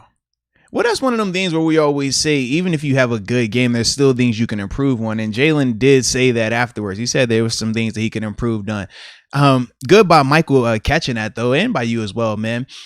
As a whole, though, I still thought he played well. He just has to continue to grow. That's the thing. I mean, it doesn't matter what stage of your career you're in. You can't stay the same. Complacency is not good for you in the NFL level. So he's going to have to continue to improve, have to continue to be more decisive with his runs. But I thought yesterday was a good performance by him, especially with how everything has transpired this offseason with the additions to that room and stuff like that. He took advantage of Benny Snell and Kalen Ballage not being available. So I did like that, man. Yeah, definitely. Yeah. Now, I think we have an extra upper room member. Oh, yeah. We got extra upper room, and I think we got 2 more super chats that have popped in as well in the midst of just a whole bunch of craziness going on in this in the convos in the chat. I don't know if you've been paying attention. I am. It was some Tinder being going on in here, some compliments. It was. I didn't know if it was about to turn into the love show for a second, man. I know we be trying to, find your love. Oh, no, I missed all these. I was up when people were still talking about like Haskins and stuff. I'm seeing it now it's all the way at the bottom. Yeah, man. I missed all that. Yeah, so in the middle of these phone calls, I'm seeing this and I'm like, dude, this is hilarious. Like, I'm not saying she's hot. I'm just saying that it's that. I'm like, oh, all right, okay, man. Hey, whatever y'all need to do, y'all okay? We don't mind playing matchmaker on this show. We do that as well, all right? Y'all know we still out there searching for Deke, all right? Deke, hey, he's gonna find that woman and he gonna get married on the show one day. Now I'm playing. Damn. We ain't throwing that out there for you just yet, unless you want that now. If you want that, we can make it happen. I just figured you want something, little yo speed, But either way, we'll keep it open. But yeah, if that is the case, though, hey man, the upper room, yeah, it happens. Yeah, it's all good. Yeah. It's the love connection. In the words of South Florida Steel 777, absolutely. All right, so this next super chat we have is. Oh, let me actually get this off because, we're done with the get it off our chest part of it. But, the next super chat, man, is from Tony Reguero. I think I said that right. Tony Reguero. He says, I think Dwayne is trying to prove how dynamic he is. We hit this one. Oh, okay, we did hit that one. Yep. You're right. Good call. Do we get Mike Swain then? That might have been the last one then? That's it. Okay, so Miles Swain. Excuse me, Miles Swain. So Miles Swain says, I have been a super fan of the team my whole life. Really impressed with Haskins. I live in Cleveland, so I hear so much crap from the Browns fans. Go Pitt. Go Steelers. Absolutely. Yeah, they're real talkative this offseason. Super talkative this offseason. But it's all good. Hey. All that talk. Hey. Up at my camp, there's 17 weeks, man. We have some neighbors that are like Browns fans and stuff. And we had a discussion about some things going in the offseason. It got a little heated. Yeah. Friendly heated though. Yeah. I was telling them everything that I've said about Baker Mayfield on the show. I'm like, bro, you guys are going to pay him too much. Mm-hmm. And you guys have a really good roster this year. I'm going to give you that. One of the best in the league, actually. Like, roster, just up to down, offense, defense. The guy that's going to hold you back is Baker Mayfield. I told him that. They didn't want to hear it, but I told him that we're going to go off and Ben's going to go for MVP and all that type of stuff. They didn't want to hear that either, but I'm just trying to spit them facts and just so they could learn. Hey, a man of the people, man. I'm trying to teach them a thing or two about football. A man of the people. Man of the people. I respect that right there. Yes, indeed. Man, it looks like your love life has popped back up. Oh, no. They're back on the Latinas, the BBWs. Now they're saying Sean Manahan, he says Deke and Stephanie because, like, she has hot takes and you always have hot takes. And they just think y'all could be a spice together with all this hot takiness. She rip on Ben though? I don't think she has the best takes she on might Ben. be a bit. Yeah, I know she's anti-Mason. She's anti-Mason. No, I think she's for Mason. Oh, you're right. She's for Mason. That's in terms of hot takes. That's one of her hot takes. She likes Mason. What's the running back she doesn't like? Is it Benny? Might be Snell. It's definitely not Najee. Yeah, but she got some spicy takes. So maybe that. Yeah, maybe that is the connection right there, man. Spicy, and then it just flames. I think my takes are level-headed though. Oh. No bias. No, I mean, never biased at all, man. Heck they're no. Objective as hell. Come on, bro. I mean, you are the most objective person I know. Like, I feel uncomfortable at times because of how I rely on my black and gold goggles a lot. Like, I put them on. They kind of like my kind. I can't see anything. I just try to help everyone out here. Yeah. Oh, that's the one. Steph, that she's anti-Banner. Oh yeah. She's not a Zach Banner guy. And, he's a friend of the show. That could be a conflict of interest. That's funny.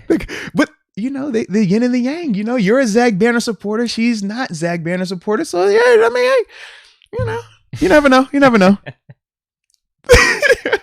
But anywho, all right, let's get back to the super. Let's see. Michael Patrick McCracken. He came back through one more time, and he says also, McFarland put the ball on the turf 3 times last night. Didn't lose any of them. But he has to hold on to the ball. Was it 3? Yeah. I thought it was 2. Wow. Yeah. Because he had the one where he ran. I'll defer to him because I wasn't he might paying have been right. that much attention. It definitely was 2 of them. Yeah, he could. It might have been 3. I don't remember the third one, but it might be. And he also says trade James Washington and sign either Rico Bussey or was it Cody White? Is Cody White? I don't know what his first name is. I have no clue. 15, number 15. Yeah, it should be Cody, if I remember correctly. Yeah, Cody. Yep, out of Michigan State. Yes. So yeah, we're good right there. Yeah, but that's interesting. No, I can see that. Only if we can trade him for CJ. Can we trade him for CJ Henderson? Yeah, that's about it. I'm fine for that. Yeah. I like stashing Bussey on the practice squad though. If we trade Washington or not, just to Give him another chance, maybe next season. Have him learn in the system. Why can't he be on the active this year? I just think we're gonna be stacked. But he's not. He wouldn't be playing next year at wide receiver right away. Anyways, he would be 5th option, 6th option, but more so special teams early on. Well, depending on who we keep. If we lose Washington and Juju, maybe he'd be in a competition between whoever we draft, whoever else. Maybe could be a long shot though, because I'm assuming. Actually, I don't know if Juju's gonna be back. But I'm guessing we're going to draft someone if we lose Juju. We'll draft someone. Because, I mean, right now we're looking at round, and they're going to be we could potentially have no Juju, no James Washington next year. You would, I'm still feeling good with Claypool and Deontay, though. No. I'm not saying that we're not feeling good about the group, but I'm saying they're going to definitely draft. You wouldn't lose both of those guys in the same year and not draft you could pick up all these veteran free agents. Like what John Brown signed for like $3 or $4 million. You could do something like that. Emmanuel Sanders, then he signed for like 5 or 6 up in Buffalo. Yeah. Like, we could even do that as our third receiver. Worst case scenario. Yeah, for me, man, I think, like, with Rico, man, he's been flashing. He plays fast. That's the thing that I like about Rico. You saw the toughness on display with some of the combat catches, but like I said, you look at him when he gets that ball in his hands, man, he is trying to put his foot in the ground and get north and south, man. I like that. I like that a lot, man. It showed on his tape in Hawaii when we talked about him there. I like what I'm seeing with him, though, man. Yeah. Whew. I want him on the active. I don't want him on practice squad. Oh, wow. I'm putting him on. If you have to continue, but it would be dicey, right? Because you're talking about 6. Yeah, you would be talking about 6. Now we've done that before when the 6 was Hay-Bay, special teams guy. Yeah. So we know with Ray special teams, but Ray does do a little bit of the jet sweep stuff right now. Which, by the way, once again, can we please stop the jet sweeps, bro? Just do it. I'm sick of it, bro. I'm already sick of it, bro. And switching the fields, that's it, bro. I don't want to see Ben handing off for a jet sweep or the miscommunication on the handoff, like we saw last night, right? Like we've seen 2 weeks now with 2 blunders of something with jet sweep handoff. What was the blunder? We didn't fumble anything, right? No, that was the one where Haskins turns around and he is because it's like you saw that wasn't Claypool that ran across. Was that? Who that might have been Bussy that came across on the jet sweep motion, and then it was I forgot which back was in there, but the back was running like he was gonna run a dive play, and you could just see it was off, and that's also why he had to run. Was that the sack? That might have been the sack. Nah, I think it was a sack. That might have been because it was yeah. If that's the case, that was a 3 or 4. Yeah, that's what I'm saying. That was a 3 or 4 yard loss right there, because afterwards he just kind of looked like, and then just kind of try to make something happen, but yeah. But back-to-back weeks of something janky going on with that. We got to get that worked out. Yeah, got to get that worked out. It's got to help with switching fields and having the defense try to communicate on the spot. No, for a fact it does. But I just want, when we're talking, it's a difference between it just happening and you're not acknowledging it, right? How many times we see the jet sweep motion, right? And it's not even a factor. But when we actually utilize it or try to make it a factor, it's been looking a little rough. Yeah, that's what we're saying. Like whether there's been a tackle for a loss, whether there's been the fumble, handoff exchange, whether it was last night with Haskins, like they got to continue to work the kinks out. But the issue is still neither one of those guys are going to be the guys running at weeks 1 through 17. So regardless of them going through this and working the kinks out, it really doesn't matter because the person that's going to be a quarterback, he's going to be getting all this out in the season. So yeah. Maybe we just don't even see the jet sweep. Maybe Ben puts the kibosh on it. Yes, I would be for that. And until it gets smooth, at least, man. All right. We missing anything? Oh, yeah. Barilla92. He just hopped in here, man, with a comment, super chat. Shout out to Barilla92. He says, I'm going to get myself a Claypool jersey for my birthday. What are the odds you can help me get it signed? Barilla92. I ain't got the juice, baby. Nope. Because it's the problem, Brilla. As soon as I do it for you, remember how we just celebrated 25,000 subscribers? Yeah, it's going to be a lot of requests for jerseys to be signed. And then you're going to put me in that awkward position. So I can't. You got to appreciate the boldness. Yeah, I like the boldness though. I like that. Yes, indeed. But that's the biggest reason why I can't, because of, it's going to be a lot more of that. So yeah. But we do got some upper room members that we got to give a shout out to as well. All right. And here we go with them. Travis Eakin, welcome to the upper room. Yes, indeed. Then after that, we got OMG Reptar. Welcome to the upper room. Yes, indeed. Yes, indeed. All right. So with that being said, man, this was lively today, was it not? Can I just say this? Talk about it. Get it off your chest, it's man. exactly equal right now. The amount of people watching. Oh, yeah, it died down a little bit. Yeah, 660. Actually, it's worse. 662 to 667. I was gonna say, why don't we get those likes up? Can we get to 700? There's got to be people in the chat that have tuned in. Yeah. That haven't hit the like button. Can we get to 700 real quick before we bounce? You heard it right there, ladies and gentlemen. You heard what my man Deke said. 670. Uh-oh. Moment of truth here. We got 2 dislikes. 682. NSMC99 just said, I like the vid as well. Shout out to you. 696. Oh, we're going to get there. Uh-oh. I hope I'm not too cocky with that one. Come on, baby. John Doe says 702. All right, ladies and gentlemen. Shout out to everyone. Shout out to all y'all. We raising the roof. Raise the roof with me, D. Can we raise the roof? We raising the roof. Shout out to all y'all. But to have 653 still watching with us, and did we hit 1K at some point in the middle of this? We flirted I should have paid attention a little bit more at that point. It was like at that 999 area. So yeah, but man, awesome job by everybody that was a part of the chat today. Everybody that was a part of the movement. Shout out to our winners for the giveaway as well. In terms of what was the names? Oh, Richard Jones and Leo Sevilla. Shout out to both of them for winning the 25K subscriber giveaways. Also, like we said, man, for until August 16th, right? On Teesprings, man, all the Art the Most Experience with Deke merchandise. If you use the promo code MOATS200, you'll receive 25% off for all your purchases with for your Art the Most Experience with Deke podcast merchandise. Is right available on Teesprings as well. So yeah, I think we got everything. Well, dude, we got an interesting comment though before we bounce real quick. Oh, go ahead. This is pretty good. Mm-hmm. Damon Brown. Okay. How do we book an appearance? Hold on. We want you guys to do your podcast in Augusta, Georgia. We have a huge fan club. Oh, okay. Well, what we'll do is this. Damon, the best way to do this is to simply email. It should be moatswinners@gmail.com. Just simply go into that. I want to say I have it actually on the YouTube page as well. If you go to my home page, just click the about. The email address is up there.